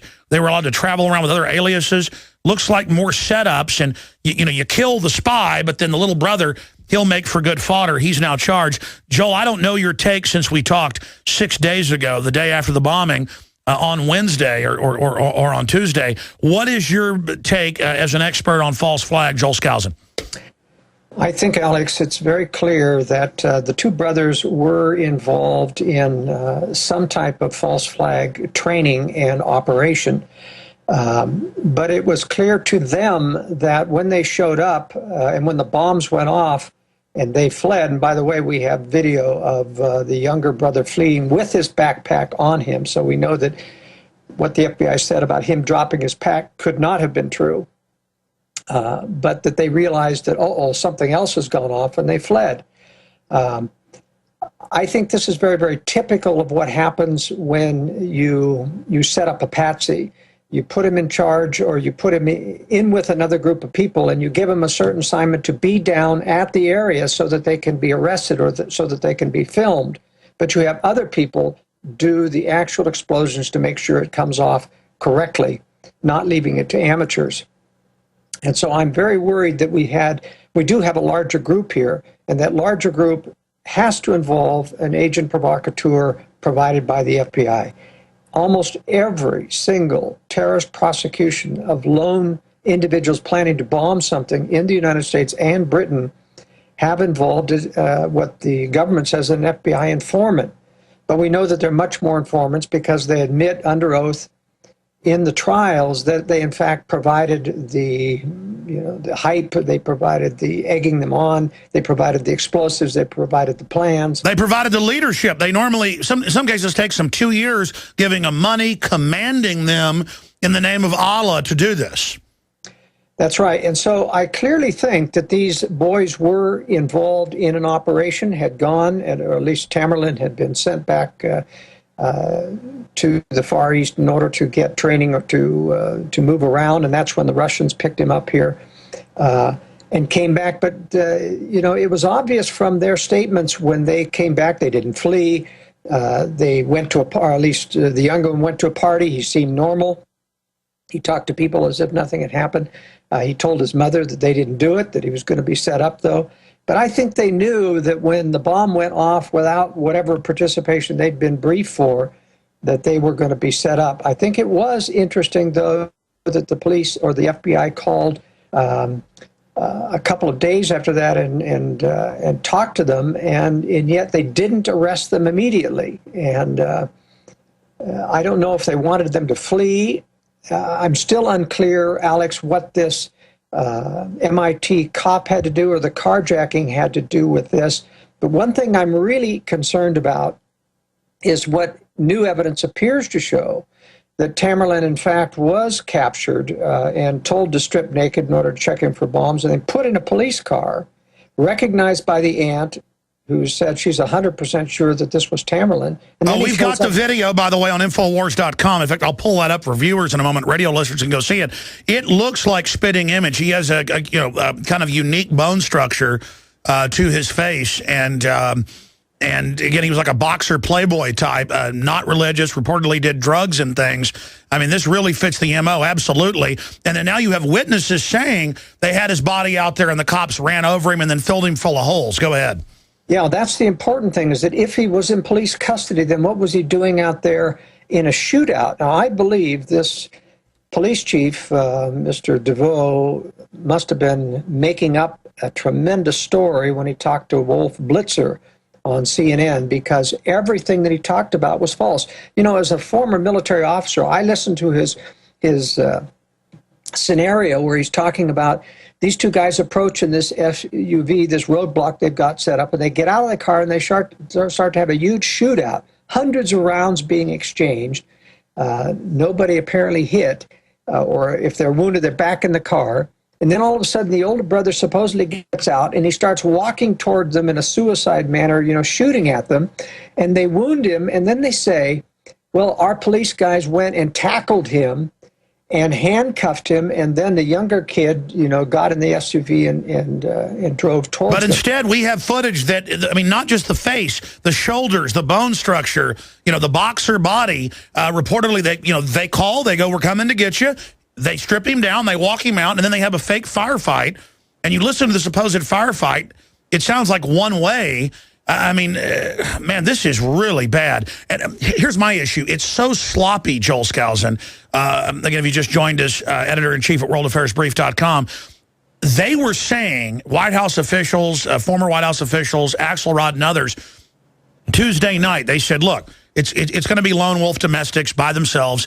By Wednesday, they said, we got them, a big announcement. It's going to be the Tea Party. They had a celebration on MSNBC, CNN. I have the clips. I played them. They said, yeah, this is going to look like it's lone wolf, right wing, because they can't help but brag to themselves.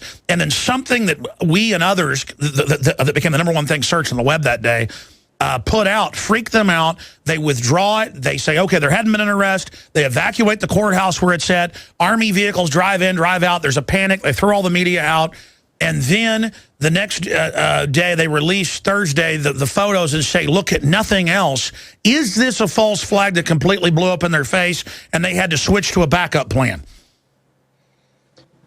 Well, not knowing the complexities of this, I know that they're ad-libbing on the spot, and that's a lot of what they were dealing with right here. I'm convinced, first of all, there had to be something that the two brothers were involved in, and it had to be larger than them. They were given an assignment to be there, and they were watched by a federal agent, as you carefully pointed out on one of your videos, and they could have arrested them at the same time. You know, the FBI had been in contact with these people at least 3 years before, even though the FBI says only 6 months ago, and I think they're lying. The mother could not have been that far off in her timing when she said 3 to 5 years. Let's just say even if it's 3 years at the earliest. They said, and at the time, that they've been watching and tapping every one of their phones. They watch everything on the internet. There's no way they could not have known what they were planning. So this proves, Alex, that this is a false flag operation, meaning they're part of a group that they know is planning. They're monitoring all of their emails. They're monitoring all of their internet activity. That only can mean that they intended this operation to go forward, but they were looking for a couple of the members of this group that they're going to take down as a patsy. And I don't think we're going to find the so-called rest of the group. And I think that's one of the reasons why they wanted both these brothers dead. And we may find out that, and there's a problem, of course, with Johar, the younger, in the sense that he does not appear to be wounded when he comes out of the boat. And all of a sudden they say there's a self-inflicted gunshot. He doesn't even have a gun in his hand, Alex. How could he have done a self-inflicted wound to the throat? And then 5 minutes later from the video stills, we slowed him down one by one. It looks like they're doing a tracheotomy on him. So you're walking, and now your throat's cut out. And then they said he may never talk again. I mean, this is so obvious. Well, we've seen a lot of history of false flag operations in this country, and, you know, there's a lot of them going clear back to the battleship Maine, the blowing up of the Maine. The Pearl Harbor is one of the best that we have evidence on. We have a tremendous amount of evidence on the Oklahoma City bombing that it had to be larger than the McVeigh bomb. It had to involve multiple bombs. That's right. Pearl Harbor was a stand down, but still a false flag. That's right.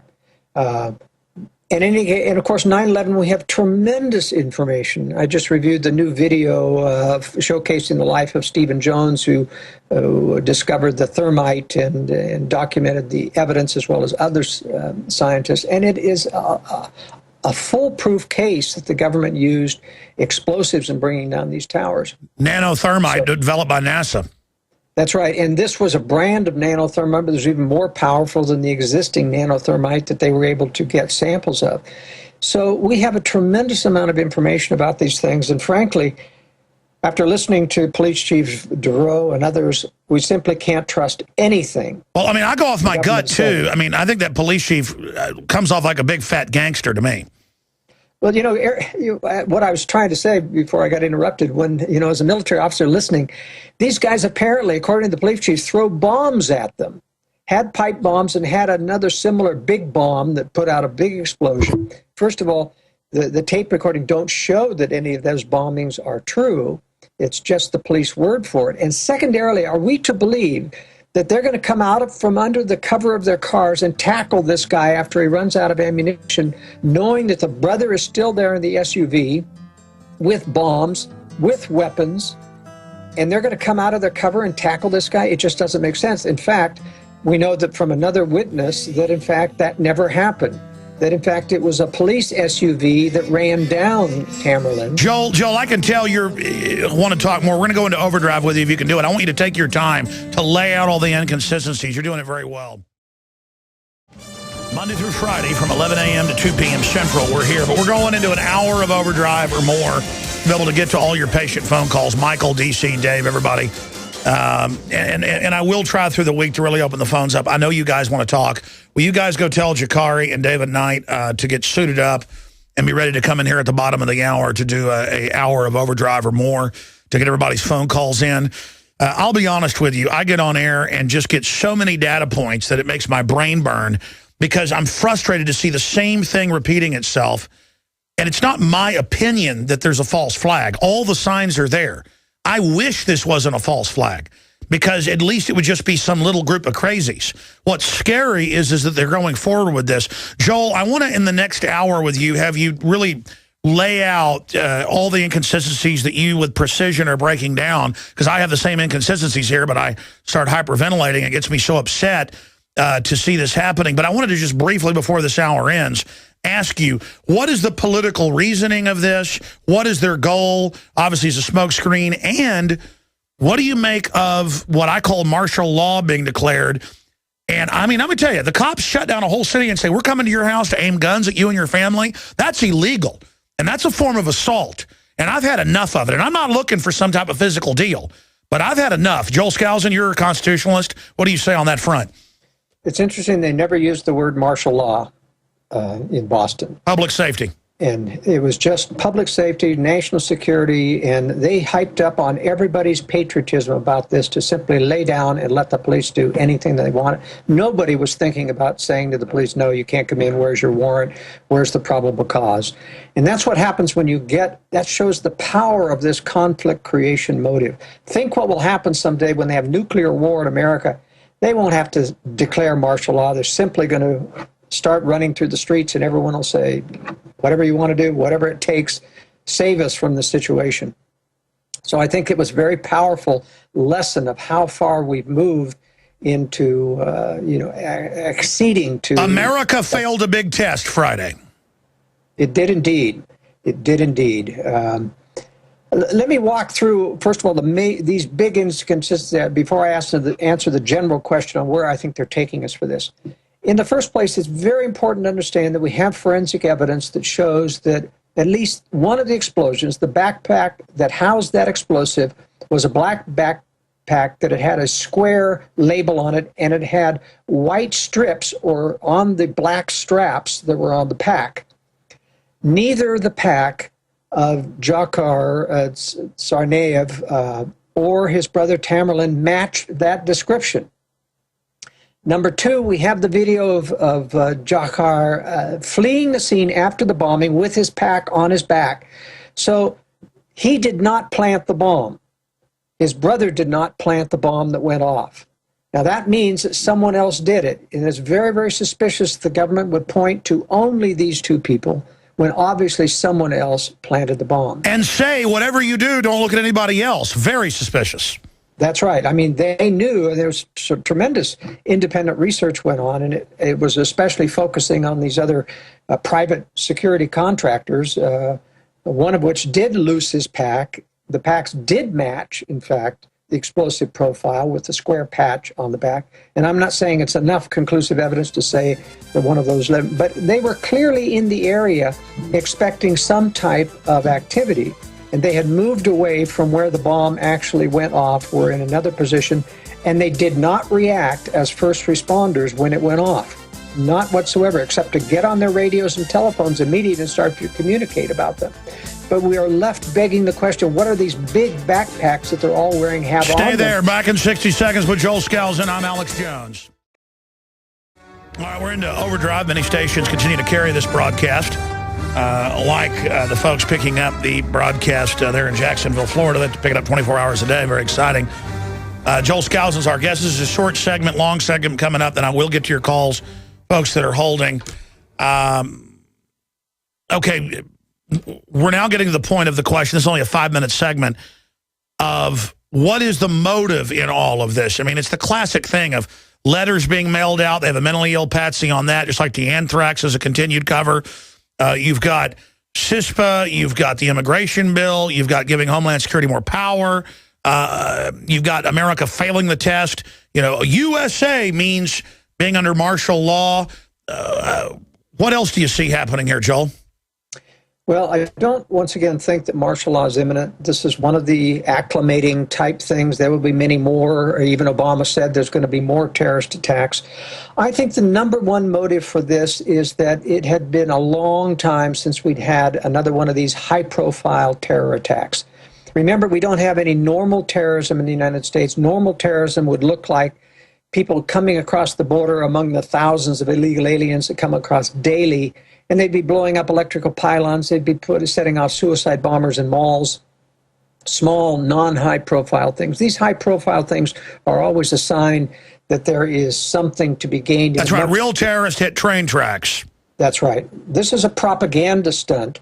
And, you know, you and I had discussed, and I know I've heard you say this before, and I've said it before in my World Affairs brief, that they've got to have another major terrorist event in order to keep people believing in this war on terror. There was a great deal of fatigue about it. People are tired of the... Oh, no, we've been saying attacks are imminent because every TV show, the dramas are all about this now. You can see the scripting.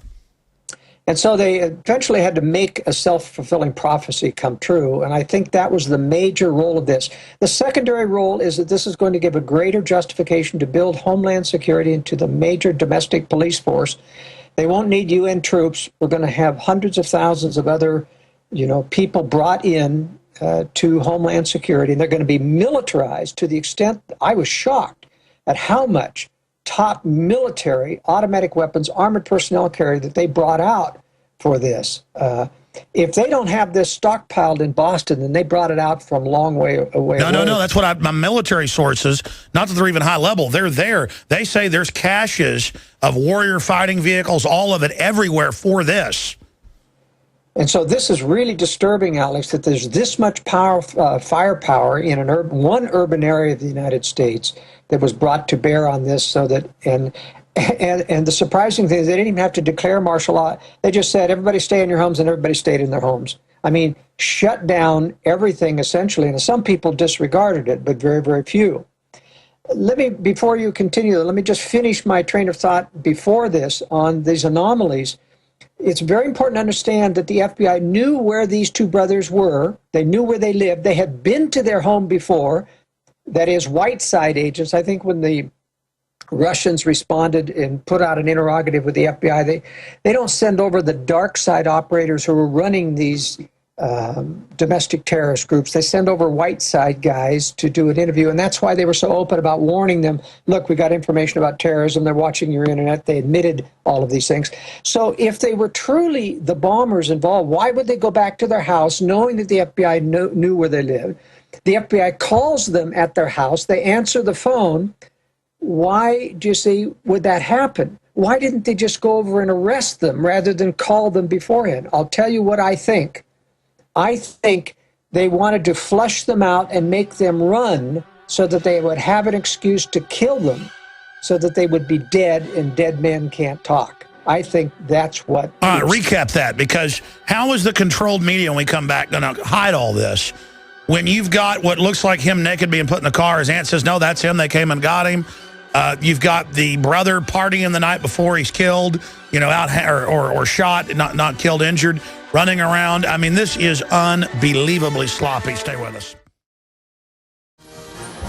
It is incredibly transparent what's happening here. You've got the intelligence agency connections to the brothers. You've got him being reportedly brought to the car. It's him, and then dead, and witnesses saying, no, they put him in the street and ran over him and then shot him full of holes. I mean, this is just outrageous. And they tried to kill the other brother. I was listening to the Scanners live because they have them over Ustream. The Boston police were like, oh, no, the media's got in.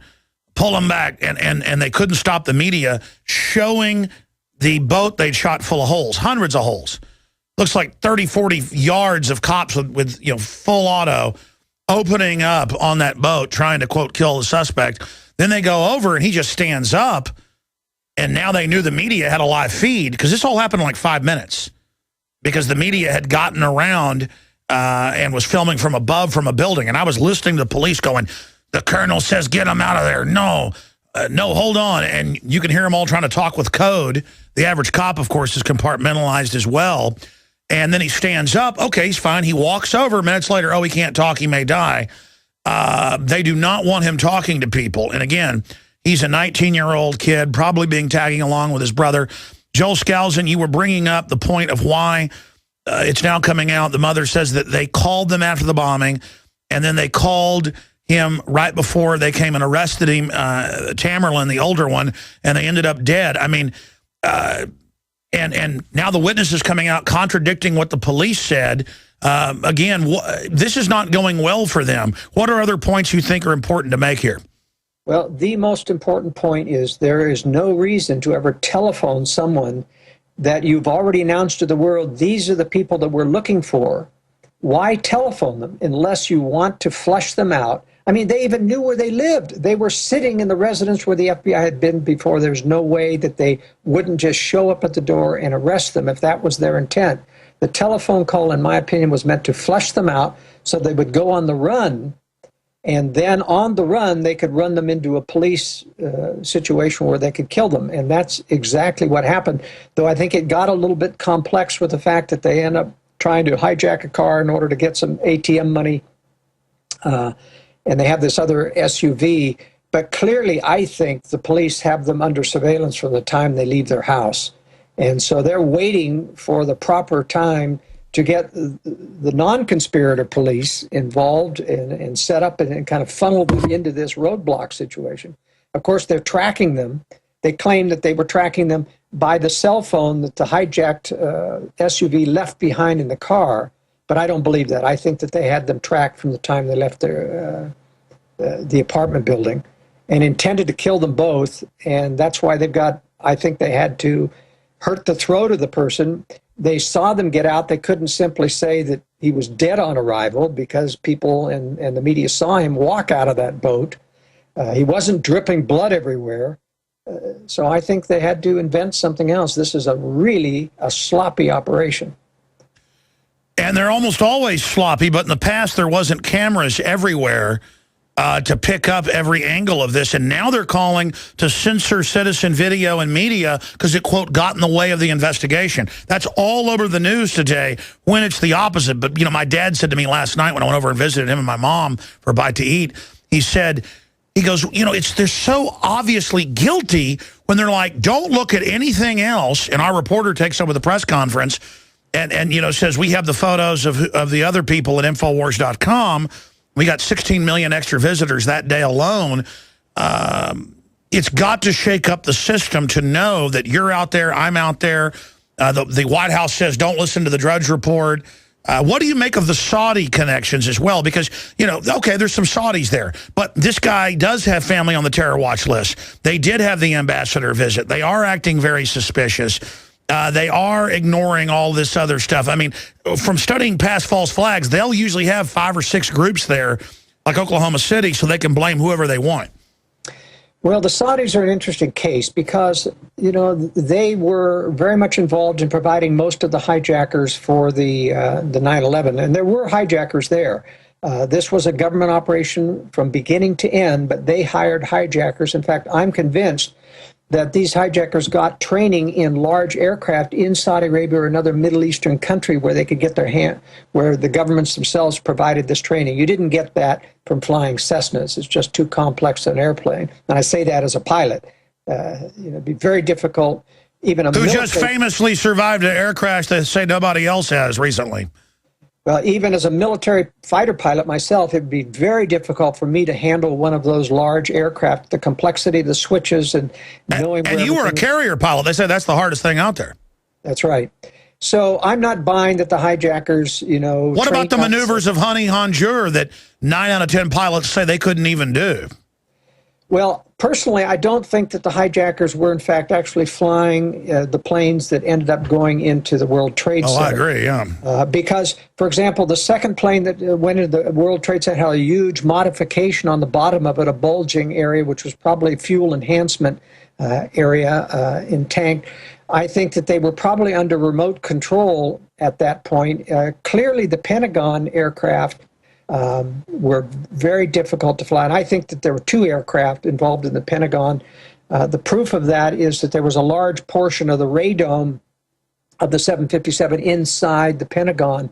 And you can't do that if you crash at 500 miles an hour into a reinforced concrete wall. There wouldn't be anything larger than a ½ inch of that radome. The only reason a major portion of the radome could get inside the building is if another smaller aircraft had launched a missile at the building, created a hole, and that it would explain the white flash at the Pentagon crash. Which that's as high explosive. Yeah, I mean, and again, people say that's so confusing. That's how they do these ops, so no one knows what they saw because it's so confused on purpose.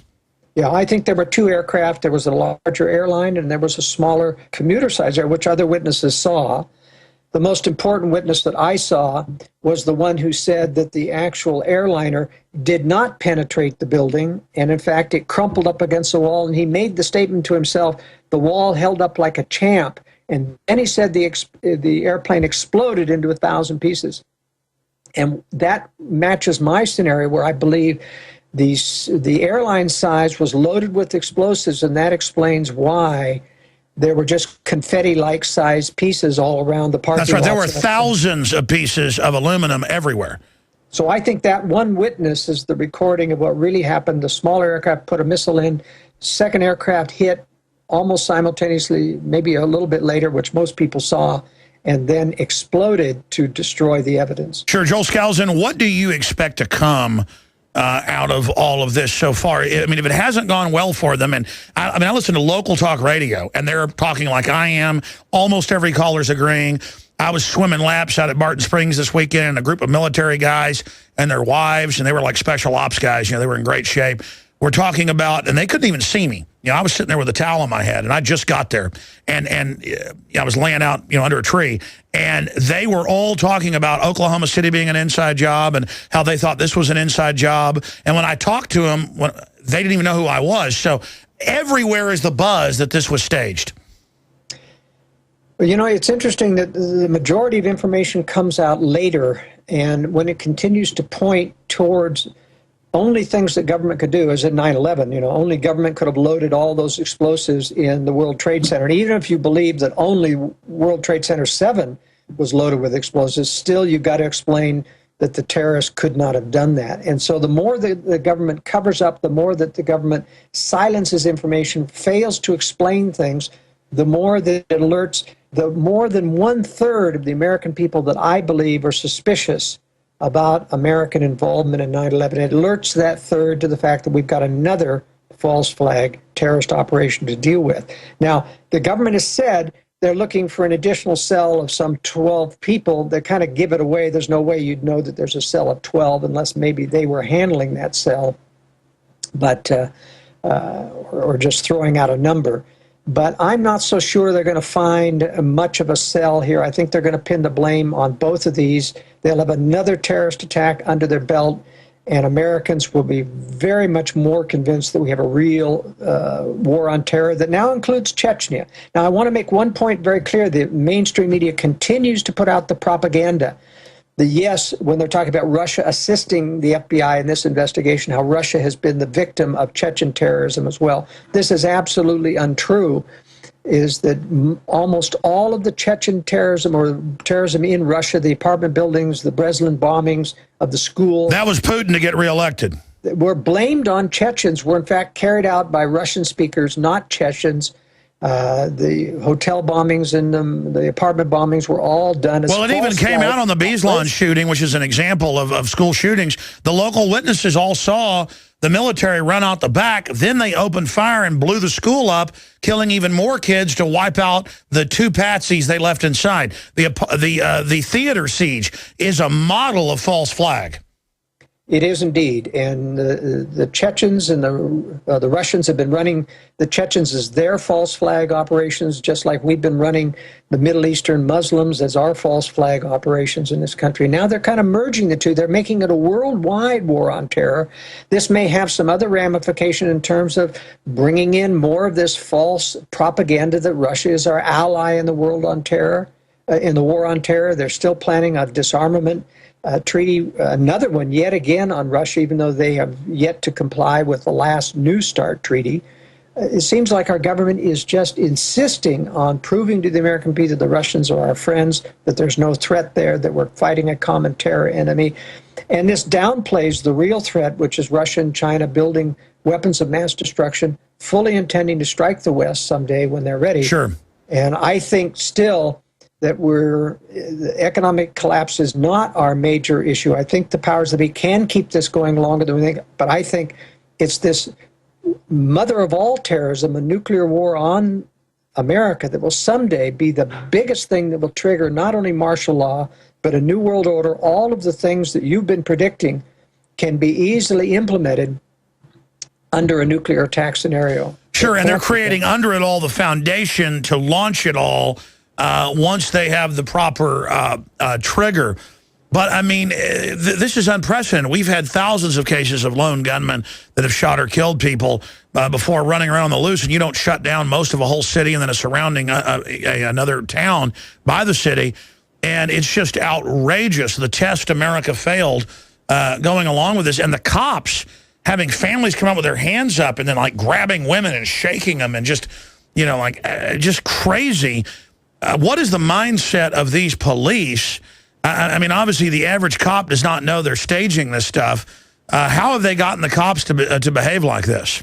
Well, you remember that they're training cops. First of all, there's a whole bunch of policemen involved in SWAT team operations who are trained to have this militaristic response to everything. They use them regularly.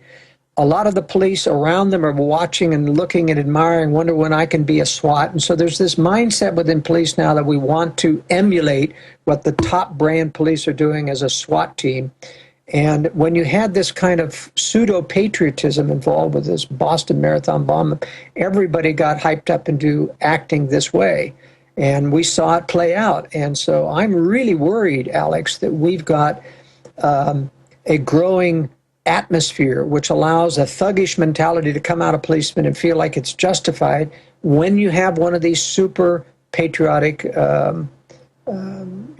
terrorist attacks. And that's why I say, if you've got a nuclear attack on America someday, you're going to see no holds barred.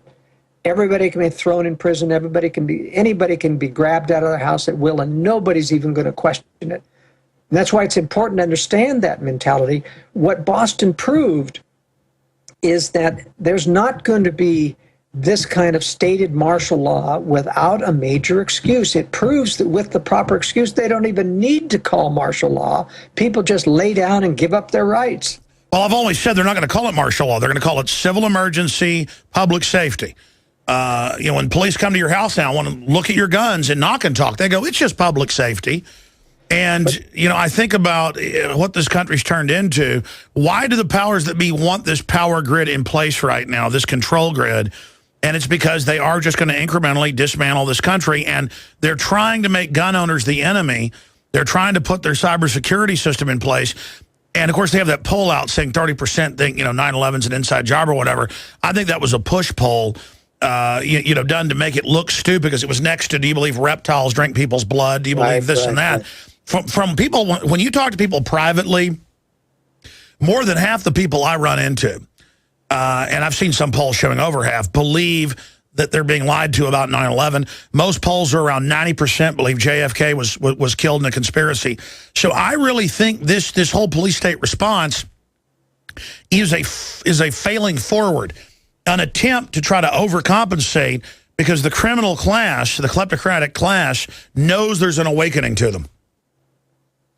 There really is, and that's why, as we've talked about on your previous shows, there is this concept that we need to always be aware of them baiting people on the right as well to try to gain as much of a livid expression against government so that they can turn around and use that to justify coming after us. But still, I think it takes something, a major terrorist event like this, or false flag terrorist event like this, to justify what they want to do. I don't think they could pull that off without something like this. And again, they've now bound patriotism to getting rid of the Fourth Amendment and having an orgy of police running around in paramilitary gear, planting the flag of unconstitutional behavior on Boston. And then, the FCC says you're allowed to cuss on TV if it's about Boston now.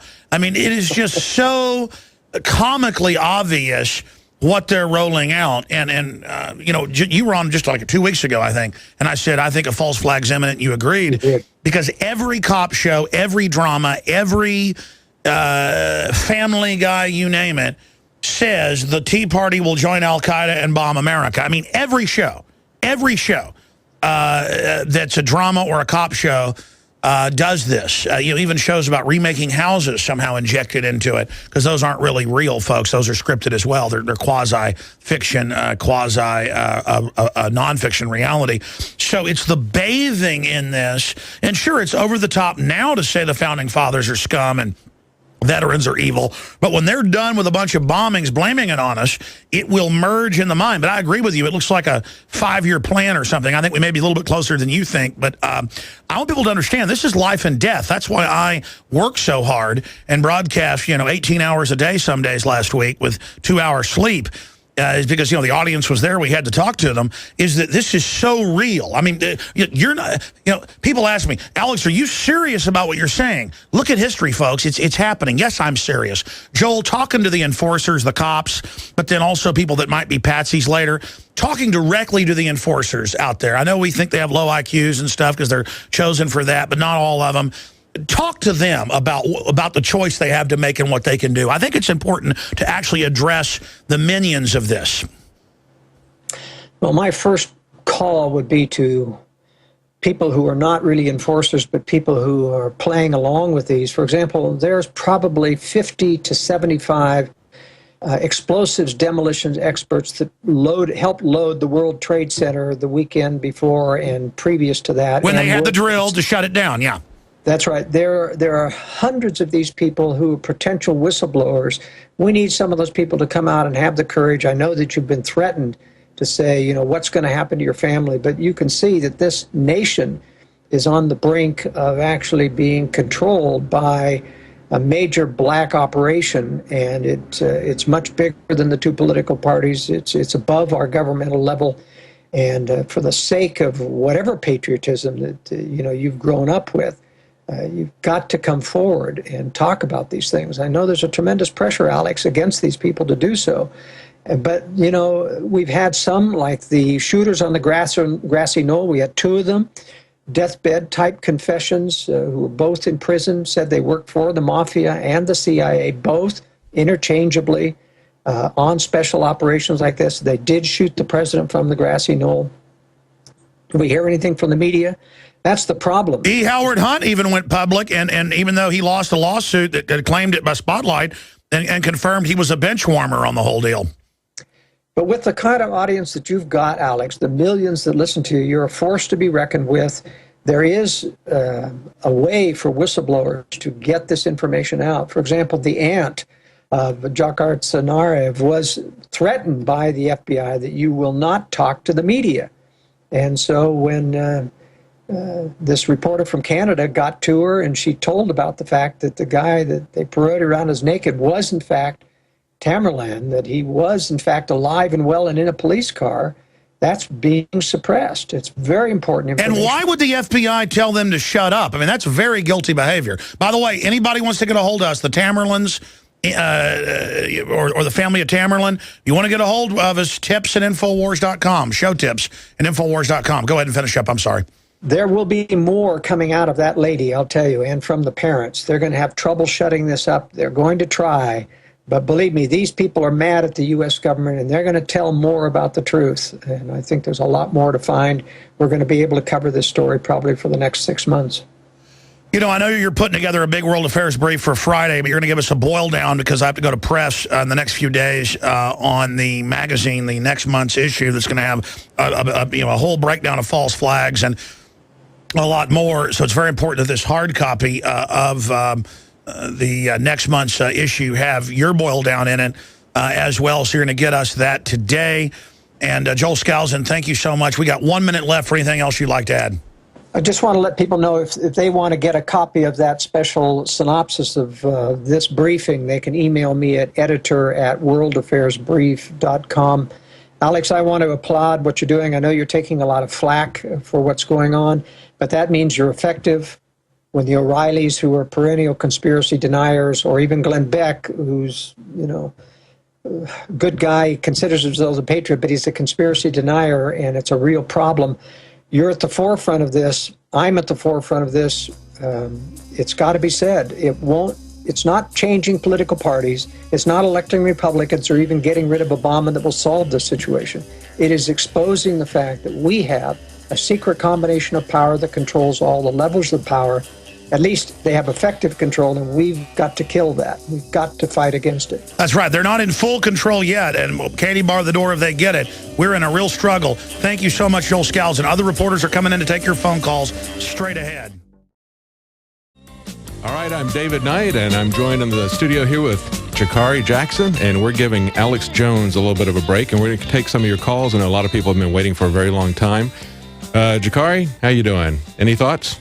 I'm doing fine. My thoughts and prayers are still with the people of Boston, not just, for the bombing, but for the traumatic incident of, having the SWAT teams come and throw you out of your own home. Absolutely. We have to shut down the city to catch one kid. I mean, how many drug dealers and car thieves, violent car thieves are out there every day doing their thing, but you had to shut down the city to catch one guy. Absolutely. That's just amazing. I've never seen anything like it. I don't think anybody's seen anything like that before in America, but unfortunately, it looks like they're going to use that as a template, and they're going to do that more and more. We're going to see that unless we stop it. People just have to stand up and stop it. We're talking about CISPA, that there's a campaign today. Anonymous, other people on Twitter are trying to raise awareness of this because it is very close to passing, and it is what the late Aaron Swartz called the Patriot Act of the Internet. Right. And he was really kind of a Paul Revere. He didn't want to take credit for this, but he woke a lot of people up. But he was right in the sense that it wasn't anything that one person could do, but he could get people upset about it. And they just, they hit Congress with so much information, so many protests that Congress basically backed off. If the public is like a sleeping giant, and if they stay asleep, the government's going to come by and they're going to slowly amputate. It's like diabetes or something. You're going to lose a finger, you're going to lose an arm, you're going to lose a leg until you can't do anything anymore, until you're dead.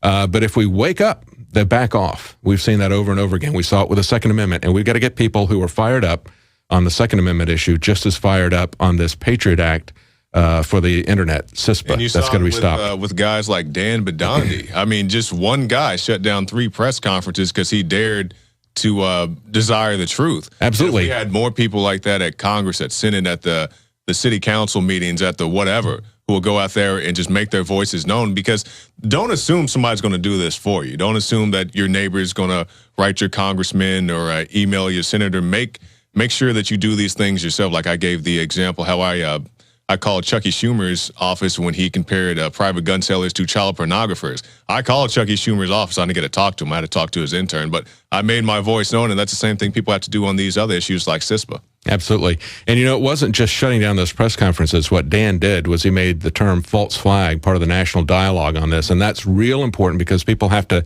see these things in the context of what's happened before. Mm-hmm. And if you go back and you look on the internet at the comments that Aaron Schwartz made when he was talking to people about these internet these attacks on internet privacy, it was a real awakening for him to see the attitude and the power trips of these congressmen. But let's go to some of these calls that we've got right now. I think the first one that we got up is that Dave in Arizona? Is that the first one we've got? Dave, are you there? Hello, Dave? Dave in Arizona. Okay, let's go to another one right here. We've got D.C. and West Virginia. Hey, what's going on, guys? How you doing? Man, this is huge, especially for somebody that's awake now that wasn't awake for 9/11. It's just on a whole another level, seeing everything that's going on, being awake as of 9/11 happening and then waking up. You know what I mean? Yep. But I think a big thing that's being missed, not by you all, but like other people, is the NDAA. I feel like one of the big agendas of this false flag is to kind of legitimize NDAA, kind of the way 9/11 did the Patriot Act. Mm-hmm. Absolutely. And you saw the big supporters of NDAA, and Lindsey Graham out there saying that we've got to give this guy the full Gitmo treatment, call him an enemy combatant. Yeah, you don't get a lawyer, you're an enemy combatant. That's the thing that really bothered me with the way this thing has been handled since the guy's apprehension, is all you see on your big mainstream networks is, we don't have time to give this guy his Miranda rights. We don't need warrants to arrest anybody. Absolutely. Yeah. We don't even have to show you this guy placing the bomb. I mean, you can see these guys walking around, just, fair and easy all day, but you can't see these guys ever placing any charges down. Now, Carney did have a press conference today, and he did say that he's going to, that they are going to give them regular judicial process. That remains to be seen. I guess the real question is the apprehension of these 2 suspects. Mm-hmm. The fact that the aunt is saying that this one guy was the older brother was in fact the video that we have of the naked suspect being taken, right. And then the next thing you see, he's dead, and then we see that the younger brother is hiding in the boat, and the boat is just riddled with bullets like Bonnie and Clyde, right? And then he appears to be led away, walking fine, and then the next thing we know, he's nearly dead, bleeding from the throat. Yeah. So there's some real questions about that, and as Alex mentioned, there was chatter on the police radio saying that, oh no, the press is here. In other words, they did not want anybody covering these. But anything else you wanted to add? Yeah, speaking of that boat incident, I mean, for one, M. Night Shyamalan couldn't write something better than this. This is crazy. But I don't know if you guys have seen the internet pictures right now that show him kind of crawling out of the boat when they apprehended him. Mm-hmm. I mean, I'm curious if we can get somebody to try to see if that's legitimate, because, I mean, that's just, how are you going to crawl out of the boat after they riddled it with bullets, for one? And for two, have you guys noticed how, when it first happened, they kept asking, the media would ask about whether or not he had a gun. And it kind of, as soon as they brought that up, he kind of stumbled over what he was going to say, and he kind of wanted to end it right there. Like, he didn't want to talk about that stuff. Well, if you remember, sir, the big lie, well, I won't say the lie, but the thing they were trying to push is the fact that he was probably likely armed with a explosive vest, a suicide vest, is the thing they kept trying to push. So we have to take this guy out. We can't take any chances. We don't need any warrants because he may be strapped with a suicide vest. Well, and as Joel Skousen pointed out, when we listen to the tapes, you hear a tremendous amount of gunfire. I've listened to the tapes that neighbors made. I didn't see or hear any explosions. So the tapes really don't corroborate what the FBI is saying at this point as far as there being explosions and bombs being thrown. Well, thanks for talking to us. We've got Michael in Tennessee coming up next. Michael, you there? Hello? Hello, Michael. Hello? Can you hear us? How are you today? Doing fine. What you got? I'm a Prison Planet member calling from FEMA Region 4. I've got y'all's free bumper stickers and passing them out like water. I used your ProPure, all et cetera. Anyway, I called Alex about a month ago. I'm the Constitution Bill of Rights news sticker idea guy. I think y'all should run the Bill of Rights as a news sticker at the bottom of your screen. But I wanted to point out something about the Constitution. Everybody's trying to mess with it, and I'm going to tell you the Bill of Rights itself says in the first 4 articles, the first letter of all of the first 4 articles spells out the words can't. I think it can't be any plainer than that. I'd also like to point out that the milestones to our road to freedom should include wonderful things like Badandi's awesome non-mainstream questioning and also Alex's Pierce Morgan takeover show. I'm going to say I think it's unusual that the Twin Towers, and they originally were calling this the Twin Bombings. And I'd just like to know if you think there were any videos that showed dogs, those bomb-sniffing dogs, that were actually alerted and then kind of asked to turn down. And there are people all the time, I'm saying a lot of stuff here, but I want to get it out and then you can comment. But people say all the time, what can I do? Well, in about the last 2 months, have become extremely proactive, and I've called on my phone 93 calls to senators and state representatives against unlawful gun controls and for teachers to be trained, which, by the way, in Tennessee passed. And are there any websites that show any information about Dr. Pachenik's reporting on the Obama, Bush, Clinton indictments? And now I'll leave it to you, and that's all I wanted to ask. It was pulled down as addressing the Pachenik question. That was pulled down, but I do believe it is on Planet Infowars, and you can probably just type in the search. And I don't remember the name of the website, but they did have a 1-hour video there, press conference, and you can look at the full 600-page report, that organization, and I don't have that right with me right now. Maybe we can get that later. But I tell you what, Michael, I really appreciate your activism and your support of us, but your activism with Congress. And one thing to put on your list, you've been very active calling people, call about CISPA. That is something, there's a lot more Republican support for it than there is Democrat support. So we still have a chance at defeating it in the Senate. Right. And we've got to remember that SOPA and PIPA and even CISPA itself in its previous incarnation that wasn't as bad as it is right now, those were all defeated, even though all of the people on the House committee were co-sponsors of it. It was pretty much a done deal when Aaron Schwartz started fighting it. And they brought that thing back. They delayed it, and they brought it, kept publicizing it and resisting it until they stopped it. So it can be stopped, but we have to get active, just like you've been active. And in terms of the number of videos and things that are going to show any bomb-sniffing dogs at the finish line, I think we're going to see a lot of stuff continue to surface over the next months and years. You got to remember that we just talked to Mike McNulty, who did the Waco Rules of Engagement and then Waco, A New Revelation documentary. And it took a long time for the information about exactly what happened at Waco.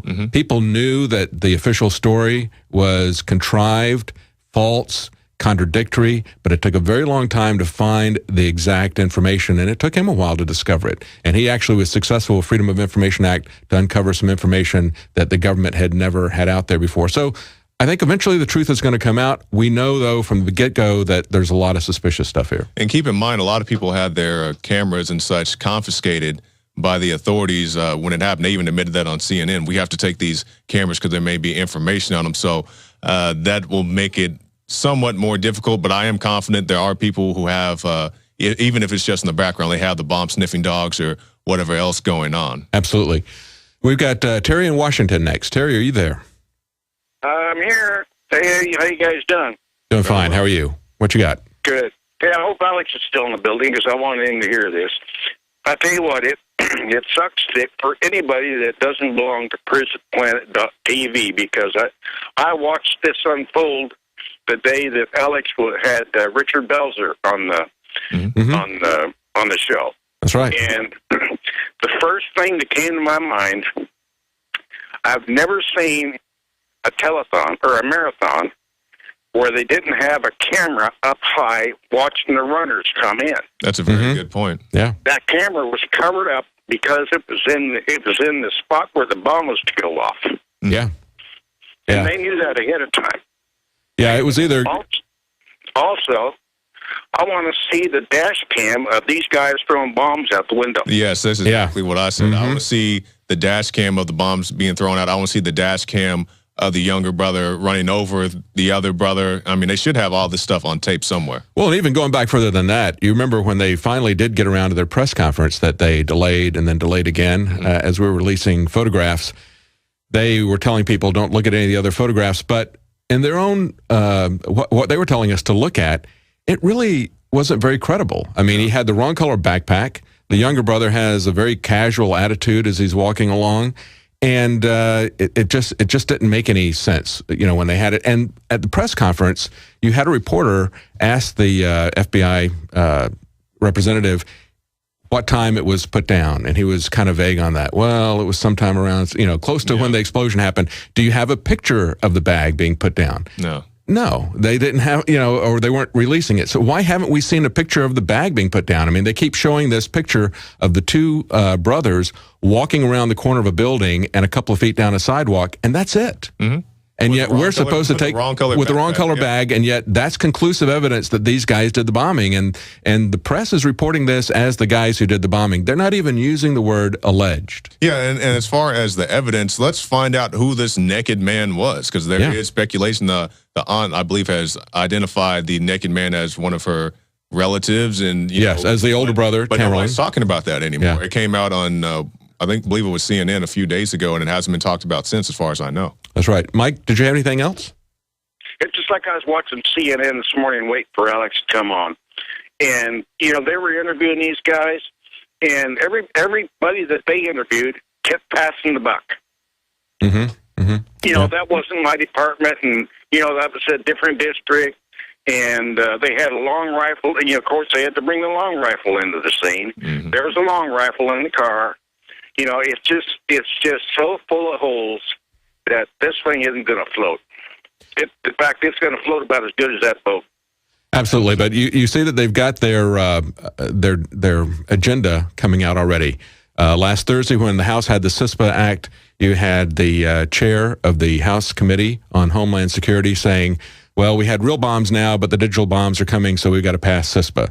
Then you've got the guy who was a co-sponsor of CISPA coming on and talking yesterday about all these dangers and everything, how this has got to be put in. So they've got an agenda. They even tried to tie this into other firearms, say these guys didn't have the proper licenses for their handguns, so therefore we've got to have, more licenses. I guess we're going to have pressure cookers banned next. And black powder for making ammunition is... that's a real thing too. Yeah. Absolutely. Well, thank you, Mike. We have to move on to, let's go to David in Alaska. David, are you there? Can you hear me? Yes. Yes. Yes, I got a question. Maybe you could help quote either in the Constitution or in the Declaration of Independence. Now, I could be wrong. I don't know which one it's in, but I know that it's been written in stone, set in stone, saying we are be able to bear arms for the reason that if in case one day the government gets too big and too controlling and tyrannical, that we are obligated as our U.S. citizen right to form a militia to fight back to regain the government. The Declaration of Independence, they always have you memorize in school the part of that these rights are inalienable rights, okay, but they don't have you memorize the second half of that first paragraph, which says that when a government is destructive of these rights, it is the right of the right and the duty of the people to alter or abolish that government. They don't want you to memorize that part of it. But when you talk about the Constitution, really the militia and the Second Amendment comes in two places. It's not just the Second Amendment, but it was also in Article 1, Section 8. And what it said there was that the federal government would not organize an army and fund it for more than 2 years at a time. They were allowed to organize and fund permanently a navy to protect our borders and protect us from invasion. But they understood that a standing army, and if you look at the Federalist Papers and the debates on the Constitution, you'll see that they understood that a standing army would eventually be used as an instrument of oppression. They had already experienced that from the British, and they knew that that would happen again. And so they did not want a permanent standing army. And you can see that in the farewell address of Eisenhower that he was very concerned about that, about a permanent military-industrial complex and how that was going to be run for profit. So that's something that is really kind of came into play after World War II. We've had a constant standing army, and it's been involved in constant war ever since then. And now that war is coming home. Now that military-industrial complex is starting to fund itself with domestic operations, and we're going to see that happen. We'll be right back in just a few minutes. We're going to take some more calls. All right, we're back. I'm David Knight, joined in the studio here with Jakari Jackson, and we're taking your calls. And let's go right to Mike in California. Mike, had we talked to you before, or is this a different Mike in California? No, this is a different Mike. Okay, how you doing? Oh, good. Hey, first of all, you guys are playing some great music for the intro. Thanks. But I just wanted to say, I caught something in the FBI press conference after they caught the suspect. Reporter asked, how did the suspect get away? And they said he got away on foot. So if he got away on foot, then how is it possible that he also ran over his brother trying to get away? Yeah, that was real iffy to me because there's speculation that maybe he was driving and then hopped out the car, then proceeded on foot. But even if he did proceed on foot, I mean, with that many officers around, I mean, the dragnet of that, I'm just not sure how he could get away with that many officers around him, especially if they had any type of helicopter coverage. Yeah, and even with the house-to-house Gestapo tactics that they were doing, pulling people out of their houses at gunpoint, they didn't find him. Yeah. It was the guy who said, hey, I think there's somebody in my boat, He turned him in. I mean, it's citizens who found him. Right. Anything else you wanted to say, Mike? Yeah. Well, first of all, they were also already engaged in a firefight, so I don't see the guy getting away without being shot. But also, I'm wondering, Michelle Obama has no official capacity whatsoever. She's not elected. She has no authority whatsoever. What right did she have to go in there and see somebody that was a person of interest in a massive terrorist plot without, how did she get in through the back door into this hospital like this? Well, and why? It's just a photo op and, something to talk about. Just like you said, she has no elected office. She's, the wife of the president. Yeah, absolutely. Well, thank you, Mike. Appreciate it. Let's go to Josh in Georgia. Josh, are you there? Hey there.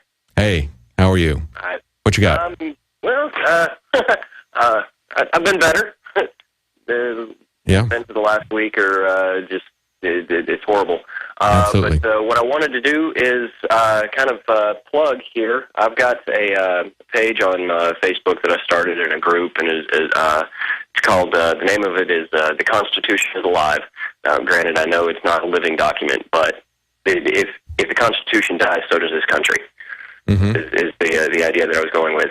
Also, email at Hotmail, the same name. And what it is I've been getting in contact with various national and local groups, as well as trying to contact senators and legislators about having a national rally on July 4th. I feel that date will send an even greater message than any other day of the year, especially for this nation, for us to march on our state capitals. I feel that if you can make it to Washington, that'll be great. But if you can't make the cross country trek, the state capitals will work for gun owners across America to finally stand up and to have our voice be heard, where we can. Absolutely. And your voice is going to be heard better at the state level than it is at the federal level. I mean, we've seen that over and over again. There are some legislators at the state level. We have some people here in Texas who are trying to fight the TSA's overreaching violation of the Fourth Amendment and other things. And so you do have some people who are pushing back against federal usurpation of power and overreach, and they're at the state level. So you need to really get involved there and support those people. And I have been. I haven't really gotten any feedback from anybody, any politically wise yet. But we'll keep trying and tell people on your Facebook page to work against CISPA. That's the thing that's in the targets right now. Right. Well, that's it for today. Thanks for joining us, and stay tuned for more developments. Tonight, Infowars Nightly News at 7 p.m. Central, 8 p.m. Eastern.